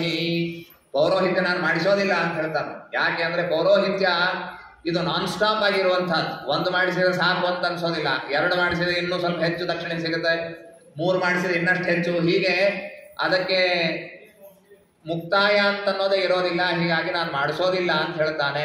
ಕೊನೆಗೆ ಅವನೇ ಒಪ್ಪಿಕೊಳ್ತಾನೆ. ನಿಮ್ಮಂಥವ್ರು ಬಂದಾಗ ಇಲ್ಲ ಅಂತ ಹೇಗೆ ಹೇಳಿ, ಅವಶ್ಯವಾಗಿ ಬರ್ತೀನಿ ಅಂತ ಬಂದಿದ್ದಾನೆ. ಯಯಾಗುಕ್ತ ಸಹಸ್ರಾಕ್ಷ ಜಿಜ್ಞೆ ಸ್ವರಚಮೂರ್ವಿಭು. ಆಯಿತು ಅಂತ ಹೇಳಿ ತಾನು ಯಜ್ಞವನ್ನು ಮಾಡಿಸಿ ಆಮೇಲೆ ನಾರಾಯಣ ವರ್ಮ ಅಂತ ಕರೀತಾರೆ. ದಿವ್ಯವಾದಂತಹ ಮಂತ್ರ ಇದು. ಇದಕ್ಕೆಲ್ಲ ಕರನ್ಯಾಸ ಅಂಗನ್ಯಾಸ ಇತ್ಯಾದಿಗಳನ್ನೆಲ್ಲ ವಿಶೇಷವಾಗಿ ತಿಳಿಸಿಕೊಡಂತೆ ಷಷ್ಠಸ್ಕಂದ. ಅಂದ್ರೆ ಯುದ್ಧಕ್ಕೆ ಹೋಗುವಾಗ ಕವಚವನ್ನು ಧಾರಣ ಮಾಡುವಂತಹದ್ದಿದೆ. ಇವತ್ತಿಗೂ ಕೂಡ ಬುಲೆಟ್ ಪ್ರೂಫ್ ಹಾಕೊಂಡು ಹೋಗ್ತಿರ್ತಾರೆ ನೋಡ್ರಿ. ಹಾಗಿದ್ದ ಹಾಗೆ ಆಗಿನ ಕಾಲಕ್ಕೆ ಕಬ್ಬಿಣದ್ದನ್ನು ಹಾಕೊಂಡು ಹೋಗ್ತಿದ್ರು. ಆದ್ರೆ ಈ ನಾರಾಯಣ ವರ್ಮ ಏನಿದೆ ಇದು ದಿವ್ಯವಾದಂತಹ ಕವಚ. ಇದರಲ್ಲಿ ಭಗವಂತನ ಒಂದೊಂದು ರೂಪಗಳು ವ್ಯಕ್ತಿಗೆ ತಾವು ಕವಚವಾಗಿ ನಿಲ್ತದೆ. ಆ ಏನು ಅಸ್ತ್ರಶಸ್ತ್ರಗಳು ಇವನಿಗೆ ಬಾಧೆ ಆಗದಿದ್ದಂತೆ, ಬೇರೆ ಬೇರೆ ಅವಸ್ಥೆಗಳಲ್ಲಿ ಮನುಷ್ಯನಿಗೆ ಏನೂ ತೊಂದರೆ ಆಗದಿದ್ದಂತೆ ಭಗವಂತನ ಒಂದೊಂದು ರೂಪಗಳು ಇವನ ರಕ್ಷಣೆಯನ್ನು ಮಾಡುತ್ತದೆ. ಅದನ್ನ ಅಭಿಮಂತ್ರಣ ಮಾಡಿ ವಿಶ್ವರೂಪಾಚಾರ್ಯ ಇಂದ್ರನಿಗೆ ಇದನ್ನ ಕವಚವನ್ನು ತೊಡಿಸ್ತಾನೆ. ಹರಿರವಿಧದ್ಯಾನ್ ಮಮ ಸರ್ವರಕ್ಷಾಂ ನ್ಯಸ್ತಾಂಗ್ರಿ ಪದ್ಮ ಪತಗೇಂದ್ರ ಪೃಷ್ಠೆ ನರಾಸಿ ಚರ್ಮಾಸಿ ಗದೇಶು ಚಾಪ ಪಾಶಾನ್ ತಥಾನೋಷ್ಟ ಗುಣೋಷ್ಟ ಬಾಹು ಜಲೇಶು ಮಾಂ ರಕ್ಷತು ಮತ್ಸ್ಯಮೂರ್ತಿರ್ ಯಾದೋ ಗಣೇಭ್ಯೋ ವರ್ಣಸ್ಯ ಪಾಶಾತ್ ಸ್ಥಳೇ ಚ ಮಾಯಾವಟುವಾ ಮನೋವ್ಯಾತ್ ತ್ರಿವಿಕ್ರಮಖ್ಯೇವತು ವಿಶ್ವರೂಪಃ. ಹರಿರ್ವಿಧಜ್ಞಾನ್ ಮಮ ಸರ್ವರಕ್ಷಾಂ. ಪರಮಾತ್ಮನನ್ನ ಎಲ್ಲ ಕಡೆಗೂ ರಕ್ಷಣೆಯನ್ನು ಮಾಡಲಿ ಅಂಥೇಳಿ ಮೊದಲಿಗೆ ಸಾಮಾನ್ಯವಾಗಿ ಪ್ರಾರ್ಥನೆಯನ್ನು ಮಾಡಿ, ನೀರಿನಲ್ಲಿ ಇರುವಾಗ ಮತ್ಸ್ಯರೂಪಿಯಾದ ಪರಮಾತ್ಮ ರಕ್ಷಣೆಯನ್ನು ಮಾಡಲಿ, ಭೂಮಿಯಲ್ಲಿ ವಾಮನ ರೂಪಿಯಾದಂತಹ ಪರಮಾತ್ಮ ರಕ್ಷಣೆ ಮಾಡಲಿ, ಮೇಲಿಂದ ಮೇಲೆ ಫ್ಲೈಟಿಗೆ ಹೋಗ್ಬೇಕಾಗತ್ತೆ ನೋಡ್ರಿ, ಆವಾಗ ತ್ರಿವಿಕ್ರಮ ರೂಪಿಯಾದ ಪರಮಾತ್ಮನನ್ನು ನೆನೆಸ್ಬೇಕಂತೆ. ಆಕಾಶದಲ್ಲಿ ನಾವು ಇರುವ ಪ್ರಸಂಗದಲ್ಲಿ ತ್ರಿವಿಕ್ರಮ ರೂಪಿಯಾದಂತಹ ಪರಮಾತ್ಮ ತ್ರಿವಿಕ್ರಮ ಖೇವತು ವಿಶ್ವರೂಪಃ ಅವನು ನಮ್ಮ ರಕ್ಷಣೆಯನ್ನು ಮಾಡಲಿ. ಆ ಅಡವಿಯಲ್ಲಿ ದುರ್ಗ ಪ್ರದೇಶಗಳಲ್ಲಿ ಇರ್ತಾ ಇರುವಾಗ ನರಸಿಂಹೋ ಸುರಯೂಥ ಪಾರಿಹಿ, ನರಸಿಂಹರೂಪಿಯಾದಂತಹ ಭಗವಂತ ನಮ್ಮ ರಕ್ಷಣೆಯನ್ನು ಮಾಡಲಿ. ಮಾರ್ಗದಲ್ಲಿ ಹೋಗ್ತಾ ಇರುವಾಗ ಯಜ್ಞನಾಮಕನಾದಂತಹ ಪರಮಾತ್ಮ, ಆ ಪರ್ವತಗಳಲ್ಲಿ ಇರ್ತಾ ಇರುವಾಗ ರಾಮದೇವರು, ನಾವು ಯೋಗ ಮಾರ್ಗದಿಂದ ಚಲನವಾಗದಿದ್ದಂತೆ ರಾಮದೇವರು ನಮ್ಮನ್ನ ರಕ್ಷಣೆ ಮಾಡಲಿ. ಆಮೇಲೆ ಕರ್ಮಬಂಧದಿಂದ ಕಪಿಲರೂಪಿಯಾದಂತಹ ಪರಮಾತ್ಮ ನಮ್ಮನ್ನ ರಕ್ಷಣೆ ಮಾಡಲಿ. ಸನತ್ಕುಮಾರೋವತು ಕಾಮದೇವ ಭಯಶೀರ್ಷೋ ಮಾಂ ಪಥಿದೇವ ಹೇಳನಾಥ್. ನಾವು ಹೋಗುವ ದಾರಿಯಲ್ಲಿ ದೇವಾಲಯಗಳು ಬಂತು ಅಂದ್ರೆ ಒಳಗೆ ಹೋಗಿ ನಮಸ್ಕಾರ ಮಾಡಿ, ಈಗಿನ ಕಾಲದ ಜನರೆಲ್ಲ ಗಾಡಿ ಮೇಲೆ ಹೊರಟಿದ್ರು ಅಂದ್ರೆ ಅಲ್ಲೇ ಒಂದು ಕೈಯಲ್ಲಿ ಹೀಗೆ ಮಾಡಿ ಹೋಗ್ತಿರ್ತಾರೆ. ಹಾಗೆಲ್ಲ ಮಾಡ್ಲಿಕ್ಕೆ ಬರೋದಿಲ್ಲ. ದೇವಾಲಯದ ಒಳಗೆ ಹೋಗಿ ಸನ್ನಿಹಿತನಾದ ಭಗವಂತನಿಗೆ ನಮಸ್ಕಾರ ಮಾಡಿ ಆಮೇಲೆ ಹೋಗಬೇಕು. ಅದನ್ನ ಮಾಡ್ಲಿಕ್ಕೆ ಆಗೋದಿಲ್ಲ, ಮಾಡೋದಿಲ್ಲ ನಾವು. ಅದಕ್ಕಾಗಿ ಹಯಗ್ರೀವ ರೂಪಿಯಾದಂತಹ ಭಗವಂತ ನಮ್ಮನ್ನ ರಕ್ಷಣೆ ಮಾಡಲಿ. ನಮಗೇನು ರೋಗಗಳಾಗದಿದ್ದಂತೆ, ಅಪಥ್ಯವಾಗದಿದ್ದಂತೆ ಧನ್ವಂತರಿ ನಾಮಕನಾದಂತಹ ಭಗವಂತ ಅವನು ನಮ್ಮನ್ನ ರಕ್ಷಣೆ ಮಾಡಲಿ. ದ್ವೈಪಾಯನೋ ಭಗವಾನ್ ಸಂಪ್ರಮೋಹಾತ್. ತಪ್ಪು ತಿಳುವಳಿಕೆ ಬಾರದಿದ್ದಂತೆ ದ್ವೈಪಾಯನ ಸಾಕ್ಷಾತ್ ವೇದವ್ಯಾಸ ದೇವರು ನಮ್ಮ ರಕ್ಷಣೆಯನ್ನು ಮಾಡಲಿ. ಈ ರೀತಿಯಾಗಿ ಕಲಿಯುಗದ ಪ್ರಭಾವದಿಂದ ಕಲ್ಕಿ ರೂಪಿಯಾದಂತಹ ಭಗವಂತ ನಮ್ಮನ್ನ ರಕ್ಷಣೆ ಮಾಡಲಿ ಅಂತ ಹೀಗೆಲ್ಲ ಇನ್ನೂ ಅನೇಕ ಪ್ರಾರ್ಥನೆಗಳನ್ನು ಮಾಡಿ ಭಗವಂತನ ಒಂದೊಂದು ಆಯುಧಗಳು ನಮ್ಮನ್ನ ರಕ್ಷಣೆ ಮಾಡಲಿ. ಯಾವ್ಯಾವ ಗ್ರಹಗಳಿಂದ ಭಯ ಬರುತ್ತದೆ, ಆಮೇಲೆ ಸರೀಸೃಪೇಭ್ಯ ಹಾವು ಮೊದಲಾದಂತಹ ಕ್ರಿಮಿಕೀಟಗಳಿಂದ ಬರುವಂತಹ ಏನು ಭಯ ಇದೆ ಅದನ್ನೆಲ್ಲವನ್ನ ಪರಮಾತ್ಮನ ನಮ್ಮನ್ನ ಅದರಿಂದ ಕಾಪಾಡಲಿ. ಯನ್ನೋ ಭಯಂ ಗ್ರಹೇಭ್ಯೋ ಭೂತ್ಕೇತುಭ್ಯೋ ನೃಭ್ಯೇವ ಚ ಸರೀಸೃಪೇಭ್ಯೋ ದಂಷ್ಟ್ರಿಭ್ಯೋ ಭೂತೇಭ್ಯೋ ಘೇಭ್ಯೇವ ಚ ಸರ್ವಾಣ್ಯೇತಾನಿ ಭಗವಾನ್ ನಾಮರೂಪಾಸ್ತಕೀರ್ತನಾತ್ ಪ್ರಯಾಂತು ಸಂಶಯಂ ಸದ್ಯೋ. ಏನೇ ಶ್ರೇಯ ಪ್ರದೀಪಕಾಹ, ನಮ್ಮ ಶ್ರೇಯಸ್ಸಿಗೆ ಏನೇನು ಪ್ರತಿಬಂಧಕಗಳು ಅಂತಿದೆ ಅದೆಲ್ಲವನ್ನ ಭಗವಂತ ನಮಗೆ ಪರಿಹಾರ ಮಾಡಲಿ ಅಂತ ಈ ರೀತಿಯಾಗಿ ಹೇಳಿದ್ದಾನೆ. ಅದನ್ನ ತಮ್ಮಲ್ಲಿ ಧಾರಣೆ ಮಾಡಿ, ಈ ವಿದ್ಯೆಯನ್ನ ತಮ್ಮಲ್ಲಿ ಧಾರಣೆ ಮಾಡಿದವರಲ್ಲಿ ದೇವರ ವಿಶೇಷವಾದ ಸನ್ನಿಧಾನ ಇರ್ತದೆ.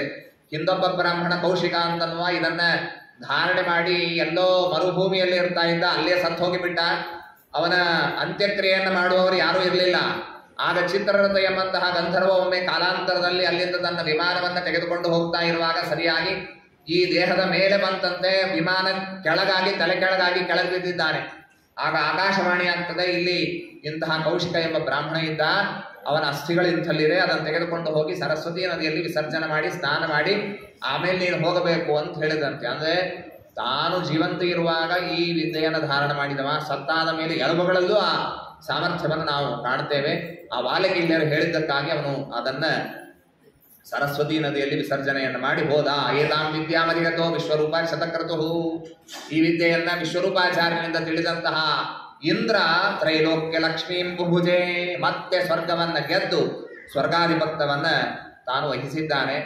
ಆದರೆ ಏನಾಯಿತು ಅಂದ್ರೆ ಕಾಲ ಕಳೆದಂತೆ ವಿಶ್ವರೂಪಾಚಾರ್ಯ ಅವರ ತಾಯಿ ರಚನಾ ಅಂತ ಅವಳು ಅಸುರವಂಶದಿಂದ ಬಂದವಳು.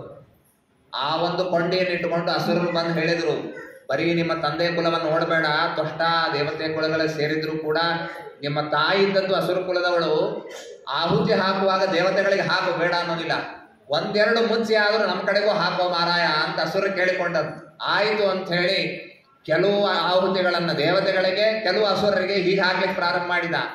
ಆ ವಿಷಯ ಇಂದ್ರನಿಗೆ ಬಂತು, ಸಿಟ್ಟು ಬಂದು ಅವನು ಈ ವಿಶ್ವರೂಪಾಚಾರನ ಕೊಂದು ಬಿಡ್ತಾನೆ, ಶಿರಚ್ಛೇದ ಮಾಡ್ತಾನೆ. ಆಗ ಅವನ ತಲೆ 3 ಪಕ್ಷಿಗಳಾಗಿ ಹಾರಿ ಹೋಗ್ತದೆ. ಕಪಿಂಜಲ, ಕಳವಿಂಕ, ತಿತ್ತರಿ ಅಂತನ್ನುವಂತಹ ಪಕ್ಷಿಗಳಾಗಿ ಹಾರಿ ಹೋಗ್ತದೆ. ವಿಶ್ವರೂಪಾಚಾರ್ಯ ಇವನು ಬ್ರಾಹ್ಮಣ, ಅವನನ್ನು ಕೊಂದದ್ದಕ್ಕಾಗಿ ಬ್ರಹ್ಮಹತ್ಯಾ ದೋಷ ಬಂದ್ರೆ ಅದನ್ನ ಭೂಮ್ಯಂಬು ದ್ರುಮಯೋಷಿಭ್ಯ ಚತುರ್ಧ ವ್ಯಭಜತ್ ಹರಿಹಿ 4 ಭಾಗ ಮಾಡಿದ. ಭೂಮಿ, ನೀರು, ಗಿಡಗಳು, ಹೆಣ್ಣು, ಇವು ಈ ರೀತಿಯಾಗಿ 4 ಭಾಗ ಮಾಡಿದ್ದಾನೆ. ತ್ವಷ್ಟ ಸಿಟ್ಟು ಬಂದು ಹೋಯ್ತು, ನಿಮ್ಮ ಮಗನನ್ನು ಕಳಿಸ್ರಿ ಪೌರೋಹಿತ್ಯಕ್ಕೆ ಅಂತ ಕರ್ಕೊಂಡು ಹೋಗಿ ಕೊಂದೇ ಬಿಟ್ರು ಅಂತ ಹೇಳಿ ಇವನನ್ನು ಕೊಲ್ಲೋದಕ್ಕಾಗಿ ನಾನು ಯಜ್ಞ ಮಾಡ್ತೀನಿ ಅಂತ ಯಜ್ಞ ಮಾಡಿ ವೃತ್ರಾಸುರನ್ನ ಮಗನಾಗಿ ಪಡೆದಿದ್ದಾನೆ. ಆ ವೃತ್ರಾಸುರ ಹುಟ್ಟಿ ಬಂದ ದೇವತೆಗಳೆಲ್ಲ ಭಯಭೀತರಾಗಿ ಹೋಗ್ತಾರೆ. ಆಗ ಅವನನ್ನು ಕೊಲ್ಲಬೇಕು, ಏನ್ ಮಾಡಬೇಕು ಅಂತ ಕೇಳಿದ್ದಕ್ಕೆ ಆಗ ಉಪದೇಶವನ್ನು ಪಡೆದು ದಧೀಚಿ ಋಷಿಗಳ ಎಲಬನ್ನು ತಂದು ಆ ವಜ್ರಾಯುಧ ನಿರ್ಮಾಣ ಮಾಡಿದರೆ ಅವನನ್ನು ಕೊಲ್ಲಬಹುದು ಅಂತ ಗೊತ್ತಾಯಿತು. ಸವೈ ಹರಿಹತೋಧದ್ಯಗ ಅಶ್ವಿಭ್ಯಾಂ ಸಹ ನಿಷ್ಕೃತಂ ತದ್ವಾ ಅಶ್ವಶಿರಂ ನಾಮ ತಯೋರಮರತಾಂ ವ್ಯಥಾತ್. ಆಯಿತು ಅಂತ ಹೇಳಿ ದಧೀಚಿ ಋಷಿಗಳ ಆಶ್ರಮಕ್ಕೆ ಹೋಗಿದ್ದಾರೆ. ಅಲ್ಲಿ ಹೋಗಿ ಏನು ಕೇಳ್ಬೇಕ್ರಿ, ಬಂದಿರಿ ಬರ್ರಿ ಏನು ಬೇಕು ಅಂತ ಕೇಳಿದ್ರೆ, ಇಲ್ರಿ ನೀವು ಸಾಯಬೇಕಾಗಿದೆ, ನಿಮ್ದು ಬೆನ್ನೆಲ್ಬು ಕೊಡ್ರಿ, ಹೀಗೆ ಕೇಳಿದ್ದಾರ್ರಿ. ಮತ್ತೇನು ಕೇಳ್ಬೇಕು ಅವರು? ಬಹಳ ಅಂದ್ರೆ ಸ್ವಲ್ಪ ಚಂದಾಗಿ ಭಾಷೆಯಲ್ಲಿ ಕೇಳಿರ್ಬೇಕಷ್ಟೇ. ಮೊದಲಿಗೆ ಹೇಗಿದ್ದೀರಿ, ಆರಾಮಿದ್ದೀರೋ ಇಲ್ಲೋ ಒಂದೆರಡು ಮಾತಿ ಕೇಳಿ ಮತ್ತೆ ಕೊನೆಗೆ ಇದನ್ನೇ ಕೇಳಬೇಕಲ್ಲ. ಸುಭಾಷಿತಕಾರ ಒಂದು ಕಡೆಗೆ ಸಂಸ್ಕೃತದಲ್ಲಿ ಹೇಳ್ತಾನೆ, ನಾಸ್ತ್ಯದೇಹಂ ಮಹಾತ್ಮನಾಂ, ಮಹಾತ್ಮರಿಗೆ ಕೊಡಬಾರದಾದ ವಸ್ತುಗಳೇ ಇರೋದಿಲ್ಲ ಅಂತ, ಎಲ್ಲವನ್ನು ಕೊಳ್ಳಿಕ್ಕೆ ನಿಂತಿರ್ತಾರೆ ಅಂತಂತಾರೆ. ಹಾಗೆ ಲೋಕ ಕಲ್ಯಾಣ ಆಗೋದಾದ್ರೆ ದಧೀಚಿ ಋಷಿಗಳು ಇದನ್ನು ಕೊಡ್ಲಿಕ್ಕೆ ಒಪ್ಪಿದ್ರು ಅಂತ ಅದನ್ನು ಕೊಟ್ಟಿದ್ದಾರೆ. ಆ ನೈಮಿಷಾರಣ್ಯದ ಹತ್ತಿರ ಇವತ್ತಿಗೂ ಕೂಡ ದಧೀಚಿ ಋಷಿಗಳ ಆಶ್ರಮವನ್ನು ತೋರಿಸ್ತಾರೆ. ಅಲ್ಲಿಯ ಸ್ಥಳೀಯ ಜನರನ್ನ ಅವಲ್ಲಿ ಹೋದಾಗ ಹೇಳಿದ್ದೇನು ಅಂತಂದ್ರೆ, ದಧೀಚಿ ಋಷಿಗಳು, ಇದೇನು ಪುರಾಣದಲ್ಲೂ ಲೇಖ ಬಂದಿಲ್ಲ, ನಾನು ಕೇಳಿದ ಕಥೆ ಇದು. ದಧೀಚಿ ಋಷಿಗಳು ನೀವು ಬೆನ್ನೆಲುಬು ಕೊಡಬೇಕು ಅಂತ ಕೇಳಿದಾಗ ಅವರಂದ್ರಂತೆ, ನಾನು ಅವಶ್ಯವಾಗಿ ಕೊಡ್ತೀನಿ, ಆದ್ರೆ ಅದನ್ನು ಕೊಡೋಕ್ಕಿಂತ ಮೊದಲು ನನ್ನೊಂದು ಅಪೇಕ್ಷೆ ಇದೆ. ಏನು ಅಂದ್ರೆ, ಭಾರತದಲ್ಲಿ ಏನೇನು ತೀರ್ಥಗಳು ಅಂತಿದೆ ಅಲ್ಲೆಲ್ಲ ಕಡೆ ಹೋಗಿ ಸ್ನಾನ ಮಾಡಿ ಬಂದು ಆಮೇಲೆ ಕೊಡ್ತೀನಿ ಅಂತ. ಅದಾಗ್ಲಿಕ್ಕೆ ಎಷ್ಟು ವರ್ಷ ಹಿಡಿತಿತ್ತೋ ಗೊತ್ತಿಲ್ಲ. ಅದು ಒಂದರ್ಥದಲ್ಲಿ ನಮ್ಮ ಸಂಸ್ಕೃತದಲ್ಲಿ ಹೇಳ್ತಾರೆ, ಏನಾದರೂ ಕೊಡು ಅಂತ ಕೇಳಿದಾಗ ಆಮೇಲೆ ಕೊಡ್ತೀನಿ ಅಂದ್ರೆ ಕೊಡೋದಿಲ್ಲ ಅಂತ ಅರ್ಥ ಅಂತ. ಶಬ್ದ ಅಡ್ಡೆ ಬೇರೆ ಇರ್ತದೆ. ಹಾಗಿದ್ದ ಹಾಗೆ ತೀರ್ಥಯಾತ್ರೆ ಮಾಡಿ ಕೊಡ್ತೀನಿ ಅಂದ್ರೆ ಕೊಡೋದಿಲ್ಲ ಅಂತ ಅರ್ಥ ಬಂದಿತ್ತು. ಹಾಗಾಗೋದು ಬೇಡ ಅಂತ ಹೇಳಿ ದೇವತೆಗಳೇ ಅಲ್ಲೇ ತಮ್ಮ ಶಕ್ತಿಯಿಂದ ಒಂದು ದೊಡ್ಡ ಸರೋವರ ನಿರ್ಮಾಣ ಮಾಡಿದ್ದಾರೆ. ಈ ತೀರ್ಥದಲ್ಲೇ ಎಲ್ಲ ತೀರ್ಥಗಳ ಸನ್ನಿಧಾನ ಇದೆ, ಸ್ನಾನ ಮಾಡಿದ್ರೆ ಕೊಡ್ರಿ ಅಂತ ಹೇಳಿದ್ರಂತೆ. ಆಯಿತು ಅಂತ ಅಲ್ಲೇ ಸ್ನಾನ ಮಾಡಿ ಆ ತಮ್ಮ ಬೆನ್ನೆಲುಬನ್ನು ಕೊಟ್ಟಿದ್ದಾರೆ. ಯುಷ್ಪಭ್ಯಂ ಯಾಚಿತೋಧದ್ಯಗ ಧರ್ಮೋದ್ಯೋಂಗಾರಿ ದಾಸ್ಯತಿ. ದೇವರು ಹೇಳಿ ಕಳಿಸಿದ್ದಾನೆ, ಏನು ಚಿಂತೆ ಮಾಡಬೇಡ್ರಿ, ಧರ್ಮಾಧರ್ಮಗಳು ಗೊತ್ತು ದಧೀಚಿ ಋಷಿಗಳಿಗೆ, ಅವಶ್ಯವಾಗಿ ಬೆನ್ನೆಲುಬನ್ನು ಕೊಡ್ತಾರೆ ಅಂತ ಹೇಳಿದ್ದಾರೆ. ಆಯಿತು ಅಂತ ಹೋಗಿ ಕೇಳಿ ತಂದಿದ್ದಾರೆ. ಅಥೇಂದ್ರೋ ವಜ್ರ ಮುದ್ಯಮ್ಯ ನಿರ್ಮಿತಂ ವಿಶ್ವಕರ್ಮಣ. ಆಮೇಲೆ ಘನಘೋರವಾದ ಯುದ್ಧ ಆಗಿದೆ, ವೃತ್ತಾಸನ ಜೊತೆಗೆ ಯುದ್ಧ ಆಯಿತು. ಆ ವಜ್ರಾಯುಧವನ್ನು ತೆಗೆದುಕೊಂಡು ಹೊಡಿಬೇಕು ಅಂತಂದ್ರೆ ಆಗೋದಿಲ್ಲ. ಅದಾದ ಮೇಲೆ ಮತ್ತೆ ಬಹಳ ದೀರ್ಘವಾಗಿ ಇದರ ವರ್ಣನೆ ಬರ್ತದೆ. ಹರಿವಂಶದಲ್ಲಿ ಒಂದು ರಹಸ್ಯವನ್ನು ತಿಳಿಸ್ತಾರೆ. ಈ ವೃತ್ತಾಸುರನಿಗೆ ಏನು ವರ ಇತ್ತು ಅಂತಂದ್ರೆ, ತಾನು ಒಣ ಪದಾರ್ಥದಿಂದಲೂ ಸಾಯಬಾರದು, ಹಸಿ ಪದಾರ್ಥದಿಂದಲೂ ಸಾಯಬಾರದು ಅಂತ ಒಂದು ವರ ಇತ್ತು. ಹೀಗಾಗಿ ಏನಾದರೂ ಸಾಯಲಿಲ್ಲ, ಆಯಿತು ಯುದ್ಧ, ಆಗಿನ ಕಾಲದ ಯುದ್ಧ ಅಂತಂದು ಈಗೂ ಹಾಗೆ ನಡೀತದೆ. ವರ್ಷಗಟ್ಟಲೆ ನಡೀತಾ ಇರೋದು, ಸ್ವಲ್ಪ ಮಂದ ಆಗೋದು, ಮತ್ತೆ ಪ್ರಾರಂಭ ಆಗೋದು, ಈ ರೀತಿಯಾಗಿತ್ತು. ಆಮೇಲೆ ಏನೋ ಮಾಡಿ ಸಂಧಾನ ಮಾಡಿಕೊಂಡು ವೃತ್ತಾಸುರನ ಜೊತೆಗೆ ಗೆಳೆತನವನ್ನು ಬೆಳೆಸಿ ಇಂದ್ರ ತಾನು ಒಮ್ಮೆ ಸಮುದ್ರದ ದಂಡೆಗೆ ವೃತ್ತಾಸುರನ ಜೊತೆಗೇ ನಡೀತಿರ್ತಾನ. ಆಗ ಅಲ್ಲಿ ನೋಡಿದ ಆ ಬುರುಗು ಬಂದಿತ್ತು. ಆ ಬುರುಗು ಇದು ಒಣನೂ ಅಲ್ಲ ಹಸಿಯೂ ಅಲ್ಲ, ಅದರಲ್ಲಿ ಆ ವಜ್ರಾಯುಧದ ಸನ್ನಿಧಾನವನ್ನು ತಂದು ಆ ವೃತ್ರಾಸುರನ್ನ ಕೊಲ್ತಾನೆ. ಈ ರೀತಿಯಾಗಿ ವೃತ್ರಾಸುರನ ಕೊಂದು ಇಂದ್ರ ತಾನು ವೃತ್ತಂ ಹತ್ವಾ ಮಹಾನಾಸ ಅಂತ ವೇದ ಹೇಳುತ್ತೆ. ವೃತ್ತಾಸುರನು ಮತ್ತೆ ಬ್ರಾಹ್ಮಣನೇ, ಅವನನ್ನು ಕೊಂದದ್ದಕ್ಕೆ ಪಾಪ ಬರಲಿಲ್ಲ. ವೇದ ಹೇಳುತ್ತದೆ ವೃತ್ತಾಸುರನ ಕೊಂದದ್ದಕ್ಕಾಗಿ ಅವನು ಮಹೇಂದ್ರನಾಥ ಅಂತ ಈ ರೀತಿಯಾಗಿ ಅವನ ವರ್ಣನೆ ಬರ್ತದೆ. ಅಂದ್ರೂ ಕೂಡ ಇಂದ್ರ ತಾನು ಕೊಂದದ್ದಕ್ಕಾಗಿ ಇಂದ್ರ ಪದವಿಯನ್ನು ಬಿಟ್ಟು ತಾನು ತಪಸ್ಸನ್ನು ಮಾಡಲಿಕ್ಕೆ ಹೋಗ್ತಾ ಇದ್ದಾನೆ. ಆಗ ಇಂದ್ರನ ಪೋಸ್ಟ್ ಖಾಲಿ ಆಯಿತು. ದೇವತೆಗಳಲ್ಲಿ ಒಂದು ನಿಯಮ ಏನು ಅಂದ್ರೆ ಅವರು ಪ್ರಮೋಷನ್ ತಗೊಳ್ಳೋದಿಲ್ರಿ. ಅವರು ಪ್ರಮೋಷನ್ ಇದು ಟೆಂಪ್ರರಿ ಆಗಿರುತ್ತದೆ. ಹೀಗಾಗಿ ತಾವು ಯಾವ ಪದವಿಯಲ್ಲಿ ಇರ್ತಾರೋ ಅದೇ ಪದವಿಯಲ್ಲಿ ಇರ್ಬೋದು. ಇಂದ್ರ ಪದವಿ ಖಾಲಿ ಆಯಿತು ಅಂದ್ರೆ ಮತ್ತೊಬ್ಬ ದೇವತೆ ಇಂದ್ರ ಪದವಿಯನ್ನು ಫಿಲ್ ಮಾಡುವುದಿಲ್ಲ. ಹಾಗಾದ್ರೆ ಯಾರು ಬರಬೇಕು ಅಂತಂದ್ರೆ ಭೂಲೋಕದಲ್ಲಿ ನೋಡ್ಕೊಂಡು ಬರ್ರಿ ಅಂತ ಹೇಳಿದ್ರು. ನಹುಷ ಮಹಾರಾಜ ಇದ್ದಾನೆ ಅಂತ ಗೊತ್ತಾಯಿತು. ನಹುಷ ಮಹಾರಾಜನನ್ನ ಕರ್ಕೊಂಡು ಬರ್ರಿ ಅಂತ ಹೇಳಿ ಕರ್ಕೊಂಬಂದ್ರು. ಅವನು ಬಂದು ಒಮ್ಮೆ ನೋಡ್ಕೊಂಡು ಹೋದ. ಆಯಿತು ಬರ್ತೀನಿ. ಅವನಿಗೆ ಎಷ್ಟು ಸೊತ್ತು ಬಂದು ಹೋಯ್ತು ಅಂತಂದ್ರೆ ಒಮ್ಮಿಂದ ಮೇಲೆ ಬಹಳ ದೊಡ್ಡ ಪ್ರಮೋಷನ್ ಬಂದ್ರೆ ಬಹಳ ಸೊತ್ತು ಬರ್ತದ್ರಿ. ನಹುಷ ಮಹಾರಾಜ ಮಹಾಧರ್ಮಿಷ್ಠನೇ, ಆದ್ರೆ ಒಮ್ಮಿಂದೊಮ್ಮೆಲೆ ಎಲ್ಲಿಗೆ ಅಪ್ಗ್ರೇಡ್ ಆಯ್ತಿದ್ವು ಅಂತಂದ್ರೆ ಇಲ್ಲಿ ಭೂಮಿಯಲ್ಲಿ ರಾಜ ಇದ್ದ, ಒಮ್ಮಿಂದೊಮ್ಮೆ ಸ್ವರ್ಗಲೋಕಾಧಿಪತ್ಯ 3 ಲೋಕಕ್ಕೆ ಒಡೆಯನಾಗುವಂತಹ ಪರಿಸ್ಥಿತಿ ಬಂತು. ನೋಡಿದ ಕೊಳ್ಳೆ ಅವನಂದ ಆಯ್ತು ಬರ್ತೀನಿ, ಶಚೀದೇವಿ ನನ್ನನ್ನು ಮದುವೆ ಆಗಬೇಕು ಅಂತಂದ್ಬಿಟ್ಟ ಅವನು. ಇದು ಹೇಗೆ ಸಾಧ್ಯ ಇದೆ? ನಿಯತಪತಿ ಪತ್ನಿಯರು ಇರ್ತಾರೆ.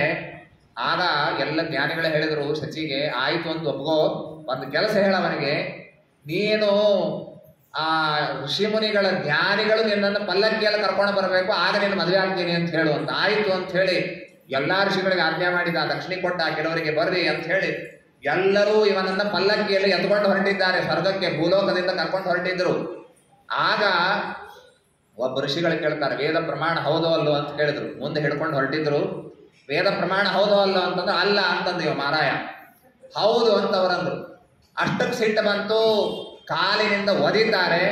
ಅವರ ಶಿಖಾ ತಲೆಗೆ ಒದ್ದು ಕೂಡಲೇ ಅಲ್ಲಿ ಒಳಗೆ ಬ್ರಹ್ಮದೇವರಿರ್ತಾರೆ. ಆ ಬ್ರಹ್ಮದೇವರು ಶಾಪ ಕೊಡ್ತಾರೆ ಅವನಿಗೆ, ಹೋಗಿ ಕೆಳಗೆ ಬೀಳು ನೀನು, ಸ್ವರ್ಗ ಅಲ್ಲ ಕೆಳಗೆ ಹೋಗಿ ಬೀಳು ನೀನು, ಅಜಗರನಾಗು ಅಂತ ಹೇಳಿ ಶಾಪವನ್ನು ಕೊಟ್ಟರು. ಅಂತ ಹೇಳಿ ಕೆಳಗೆ ಅಜಗರನಾಗಿ ಬೀಳುತ್ತಾನೆ. ಮಹಾಭಾರತದಲ್ಲಿ ಇದರ ಮುಂದಿನ ಕಥೆ ಬರ್ತದೆ. ಭೀಮಸೇನ ದೇವರು ಒಮ್ಮೆ ಹೋದಾಗ ಇದೇ ಅಜಗರ ಸುತ್ತಿಕೊಳ್ಳುತ್ತದೆ ನೋಡ್ರಿ. ಆಮೇಲೆ ಧರ್ಮರಾಜ ಬಂದು ಅವನ ಪ್ರಶ್ನೆಗಳಿಗೆ ಉತ್ತರ ಕೊಟ್ಟು ಭೀಮಸೇನ ದೇವರನ್ನು ಬಿಡಿಸಿಕೊಂಡು ಹೋಗ್ತಾರೆ ಅಂತನ್ನುವ ಕಥಾ ಇದು ಮಹಾಭಾರತದಲ್ಲಿ ಬರ್ತದೆ. ಆ ಘಟನೆ ಆದದ್ದು ಕೂಡ ಇದೇ ಹೊತ್ತಿಗೆ ಆಗ್ತದೆ. ಆಮೇಲೆ ತಾನು ಮುಂದೆ ತನ್ನ ಪ್ರಾಯಶ್ಚಿತ್ತವನ್ನು ಮಾಡಿಕೊಳ್ಳುತ್ತಾನೆ. ವೃತ್ತಾಸುರನ ಹತ್ಯಾದಿಂದ ಬಂದಂತಹ ದೋಷ ಅಶ್ವಮೇಧ ಯಾಗವನ್ನು ಮಾಡಿ ಪರಿಹಾರ ಮಾಡಿಕೊಳ್ಳುತ್ತಾನೆ ಅಂತ ಮುಂದೆ ಬರುತ್ತದೆ. ಈ ವೃತ್ತಾಸುರ ಯಾರು? ಅವನ ಸಾಯುವಾಗ ದೇವರನ್ನು ನೆನೆಸಿ ಸತ್ತ ಅಂತ ಕಥೆ ಬರುತ್ತದೆ. ಆಗ ಇವನು ಕೇಳ್ತಾನೆ ಪರೀಕ್ಷಿತ್ ರಾಜ, ಹಾಗಾದ್ರೆ ಇವನು ಯಾರು ಅಂತಂದ್ರೆ ಇವನು ಚಿತ್ರಕೇತು ಎಂಬಂತಹ ಒಬ್ಬ ಗಂಧರ್ವನಿದ್ದ. ನಲೇಭೇ ತಾಸು ಸಂತತಿಂ, ಚಿತ್ರಕೇತು ಎಂಬಂತಹ ಒಬ್ಬ ರಾಜ ಇದ್ದ. 1000 ಜನ ಮಡದಿಯರು, ಒಬ್ಬರ ಕಡೆನೂ ಮಕ್ಕಳಾಗಲಿಲ್ಲ ಅಂಥೇಳಿ ಚಿಂತೆ ಆಯಿತು. ಅಂಗಿರಸ ಋಷಿಗಳು ಒಮ್ಮೆ ಮನೆಗೆ ಬಂದಿದ್ರು, ಮಕ್ಕಳಾಗಬೇಕು ಅಂತ ಕೇಳಿಕೊಂಡ. ಅವ್ರು ಹೇಳ್ತಾರೆ, ನಿನಗೆ ಈ ಜನ್ಮದಲ್ಲಿ ಮಕ್ಕಳಿಲ್ಲ ಅಂತ. ಇಲ್ಲ, ನಿಮ್ಮ ತಪಶಕ್ತಿಯಿಂದ ಆದರೂ ಏನಾದರೂ ಮಾಡಬೇಕು ಅಂತ ಹೇಳಿದ್ರು. ಆಯಿತು, ಮಕ್ಕಳು ಹುಡ್ತಾರೆ. ಆದರೆ ಅವನಿಂದ ಸುಖನೂ ಆಗ್ತದೆ ದುಃಖನೂ ಆಗ್ತದೆ, ಒಪ್ಪಿಗೆ ಇದ್ರೆ ಕೊಡ್ತೀನಿ ಅಂತ. ಆಯಿತು, ಚಿಂತೆ ಇಲ್ಲ ಅಂತ ಹೇಳಿದ. ಆಯಿತು ಅಂತ ಹೇಳಿ ಒಂದು ಚರು ಯಾಗವನ್ನ ಮಾಡಿ ಅನ್ನವನ್ನು ಕೊಟ್ಟರು. ಇದನ್ನು ನೀನು ಯಾವ ಮಡದಿ ಕೊಡ್ತೀಯೋ ಮಗು ಆಗತ್ತೆ ಅಂತ ಕೃತದ್ಯುತಿ ಅಂತ ಒಬ್ಬಳು, ಅವಳಿಗೆ ಕೊಟ್ಟ. ಆಮೇಲೆ ಮಗು ಹುಟ್ಟಿತು, ಬೆಳೆಲಿಕ್ಕೆ ಪ್ರಾರಂಭ ಆಯಿತು. ಈ ರಾಜ ಅವನಿಗೆ ಬಹಳ ಸಂತೋಷ ಆಗಿ ಏನ್ ಮಾಡಿದ ಅಂದ್ರೆ 999 ಮಡದಿಯರನ್ನು ಮಾತನಾಡಿಸ್ಲೇ ಇಲ್ಲ.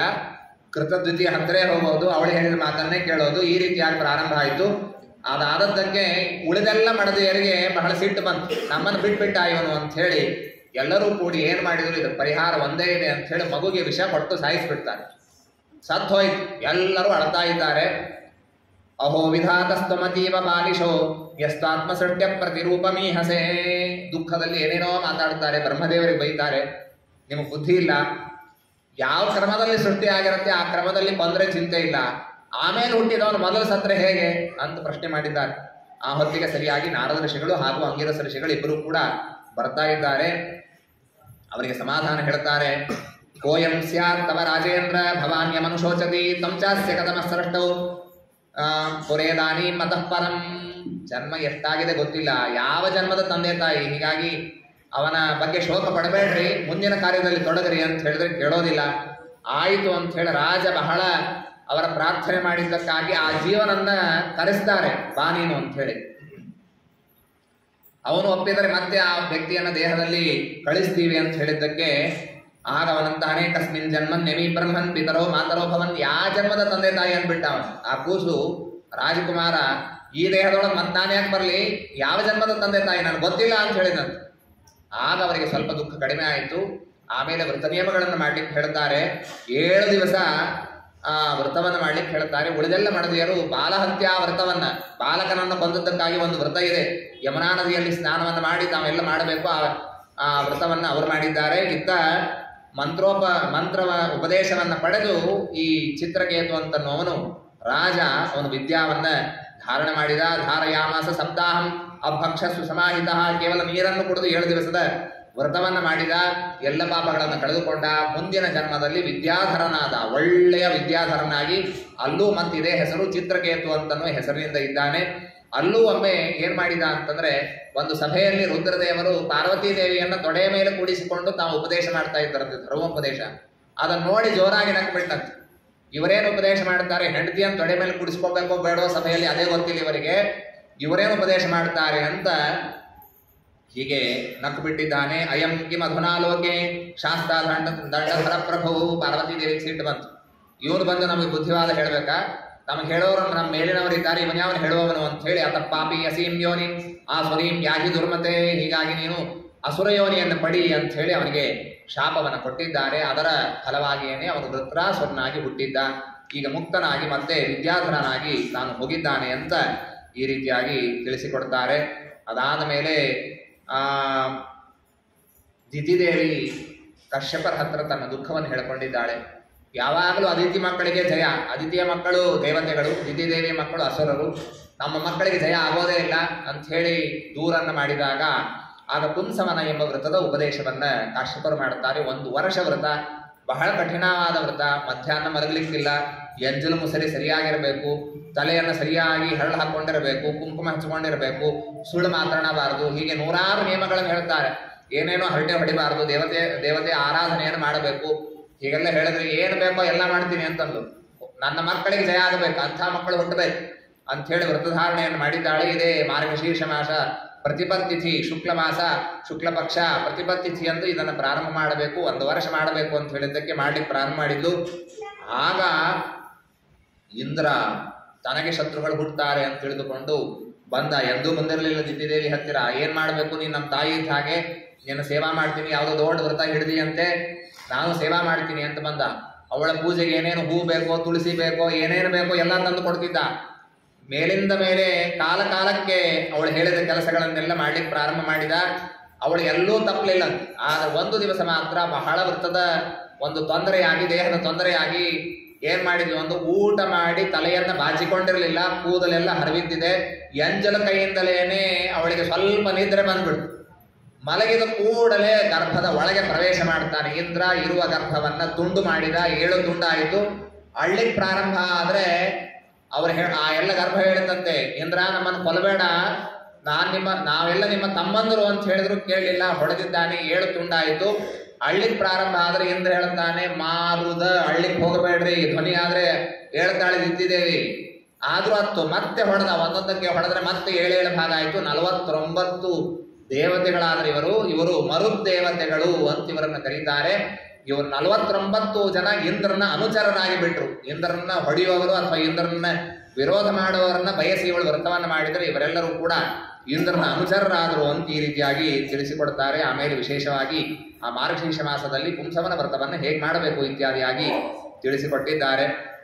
ಈ ಕಥೆ ಕೇಳಿ ರಾಜ ಕೇಳ್ತಾನೆ, ನನಗೆ ಯಾಕೋ ದೇವರು ಮಾಡೋದು ಸರಿ ಅನ್ಸೋದಿಲ್ಲ, ಯಾವಾಗಲೂ ದೇವತೆಗಳಿಗೆ ಜಯ ಕೊಡ್ತಾನೆ. ಪಾಪ ಏನ್ ಮಾಡಿದ್ದು ದಿತಿದೇವಿ, ಮಕ್ಕಳಾಗಬೇಕು ಅಂತ ಕೇಳ್ಕೊಂಡಿದ್ದು, ಆದ್ರೆ ಮತ್ತೆ ಇಂದ್ರನಿಗೆ ಜಯ ಬಂತು. ವಿಷಮ ಅಂತ ಅನಿಸ್ತಾನೆ. ಇಂದ್ರಸ್ಯಾರ್ಥೆ ಕಥಂ ದೈತ್ಯಾನ್ ಅವಧಿ ವಿಷಮೋ ಯಥಾ, ಪಕ್ಷಪಾತ ಮಾಡ್ತಾನೆ ದೇವತೆಗಳ ಬಗ್ಗೆ ಅಂತ ಹೇಳಿದ್ದಕ್ಕೆ. ಹಾಗಾದ್ರೆ ಆಗ ಪ್ರಹ್ಲಾದರಾಜರ ಚರಿತ್ರೆಯನ್ನು ಹೇಳಿ ಪ್ರಾರಂಭ ಮಾಡಿದ್ದಾರೆ. ಅಸುರವಂಶದಲ್ಲಿ ಹುಟ್ಟಿದ ಬಾಲಕ ಯಾವ ರೀತಿಯಾಗಿ ಪರಮಾತ್ಮ ಅವನ ರಕ್ಷಣೆ ಮಾಡುವುದಕ್ಕಾಗಿ ಎಲ್ಲರನ್ನ ಎದುರಾಕಿಕೊಂಡ ಅಂತ ಅನ್ನೋದನ್ನು ಕೇಳ್ರಿ ಅಂತ ಹೇಳ್ತಾ ಇದ್ದಾರೆ. ನಿರ್ಗುಣೋಪಿ ಹ್ಯಜೋ ವ್ಯಕ್ತೋ ಭಗವಾನ್ ಪ್ರಗತೆ ಪರಃ ಸುಮಾಯ ಗುಣಮಾವಿಷ್ಯ ಬಾಧ್ಯವಾದಕತಾಂಗತಃ. ಪರಮಾತ್ಮ ತಾನು ಯಾರ ಪಕ್ಷವನ್ನು ಅವನು ಹೋಗೋದಿಲ್ಲ, ಪಕ್ಷಕ್ಕೂ ಹೋಗೋದಿಲ್ಲ. ತಾನು ಸ್ವತಂತ್ರನಾಗಿದ್ದಾನೆ, ಎಲ್ಲರ ಒಳಗೆ ದೇವರಿದ್ದಾನೆ. ದೇವತೆಗಳಿಗೆ ಜಯ ಅಂದ್ರೆ ದೇವತೆಗಳಿಗೆ ಜಯ ಬರೋದಿಲ್ಲ, ಒಳಗೆ ದೇವರಿದ್ದು ಅವರಿಗೆ ಜಯ ಕೊಟ್ಟಿರ್ತಾನೆ. ಗೆಲ್ಲುವವ ದೇವರೇ. ಬಾಧ್ಯ ಹೊಡಿಸಿಕೊಂಡವ ಅಂತಂದ್ರೆ ಅವರು ಹೊಡಿಸಿಕೊಂಡದ್ದಲ್ಲ, ದೇವರ ಒಳಗಿರ್ತಾನೆ. ದೇವರಿಗೆ ಹೊಡೆತ ಇಲ್ಲ, ದೇವರಿಗೆ ದುಃಖ ಇಲ್ಲ. ಶ್ರೀಮದಾಚಾರ್ಯ ತಾತ್ಪರ್ಯದಲ್ಲಿ ಹೇಳ್ತಾ ಇರುವಾಗ ಬಾಧ್ಯ ಪ್ರತಿಬದ್ಧ ಅಂದ್ರೆ ದೇವರಲ್ಲ, ಬಾಧ್ಯಾಧಿಸ್ಥನಾಗಿ ಪರಮಾತ್ಮ ಯಾವಾಗಲೂ ಇರ್ತಾನೆ ಎಂಬುದಾಗಿ ತಿಳಿಯಬೇಕು ಅಂತ ಈ ರೀತಿಯಾಗಿ ಹೇಳ್ತಾರೆ. ಅದಾದ ಮೇಲೆ ರಾಜಸೂಯ ಯಾಗವನ್ನು ಪಾಂಡವರು ಮಾಡ್ತಾ ಇರುವಾಗ ಶಿಶುಪಾಲನ ವಧ ಆಯಿತು. ಅಗ್ರ ಪೂಜಾ ಯಾರಿಗಾಗಬೇಕು ಅಂದ್ರೆ ಕೃಷ್ಣನಿಗಾಗಬೇಕು ಅಂದ್ರೆ ಶಿಶುಪಾಲ ವಿರೋಧ ಮಾಡಿದ.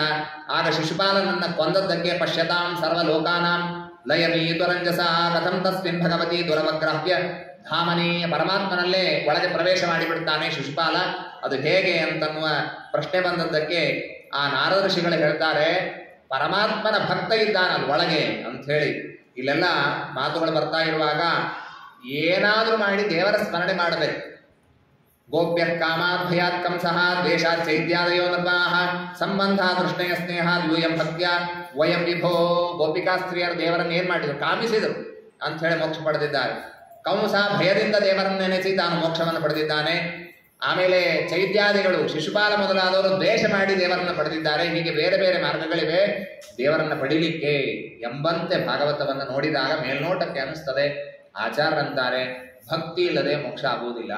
ಗೋಪಿಕಾಸ್ತ್ರೀಯರು ಮೊದಲಿಗೆ ದೇವರನ್ನ ಜಾರ ಅಂತ ತಿಳಿದಿದ್ದು ನಿಜ, ಅವನನ್ನು ಕಾಮಿಸಿದ್ದು ನಿಜ. ಆದರೆ ಆ ಕಾಮಯುಕ್ತವಾದ ಭಕ್ತಿಯನ್ನ ಮಾಡಿ ದೇವರನ್ನು ಪಡೆದಿದ್ದಾರೆ. ಕಂಸಾವಿಷ್ಟನಾದಂತಹ ಭೃಗು ಇದ್ದಾನೆ. ಕಂಸ ಸ್ವಯಂ ಕಾಲನೇಮಿ, ಒಳಗೆ ಭೃಗು ಋಷಿಗಳಿದ್ದಾರೆ. ಅವರಿಗೆ ಮೊದಲು ದೇವರನ್ನ ನೋಡಿ ಭಯ ಬಂತು, ಅದಾದ ಮೇಲೆ ಭಕ್ತಿಯನ್ನು ಮಾಡಿ ಅವರು ಮೋಕ್ಷವನ್ನು ಪಡೆದದ್ದು. ಶಿಶುಪಾಲ ದ್ವೇಷ ಮಾಡಿದ್ದು ನಿಜ, ಆದರೆ ಒಳಗಿರುವಂತಹ ಜಯ ಏನಿದ್ದಾನೆ, ಜಯ ವಿಜಯರಲ್ಲಿ ಒಬ್ಬ ಜಯ, ಅವನು ದೇವರಲ್ಲಿ ಮುಂದೆ ಭಕ್ತಿಯನ್ನು ಮಾಡಿಯೇ ದೇವರನ್ನು ಪಡೆದದ್ದು. ಈ ರೀತಿಯಾಗಿ ತಿಳಿಯಬೇಕು.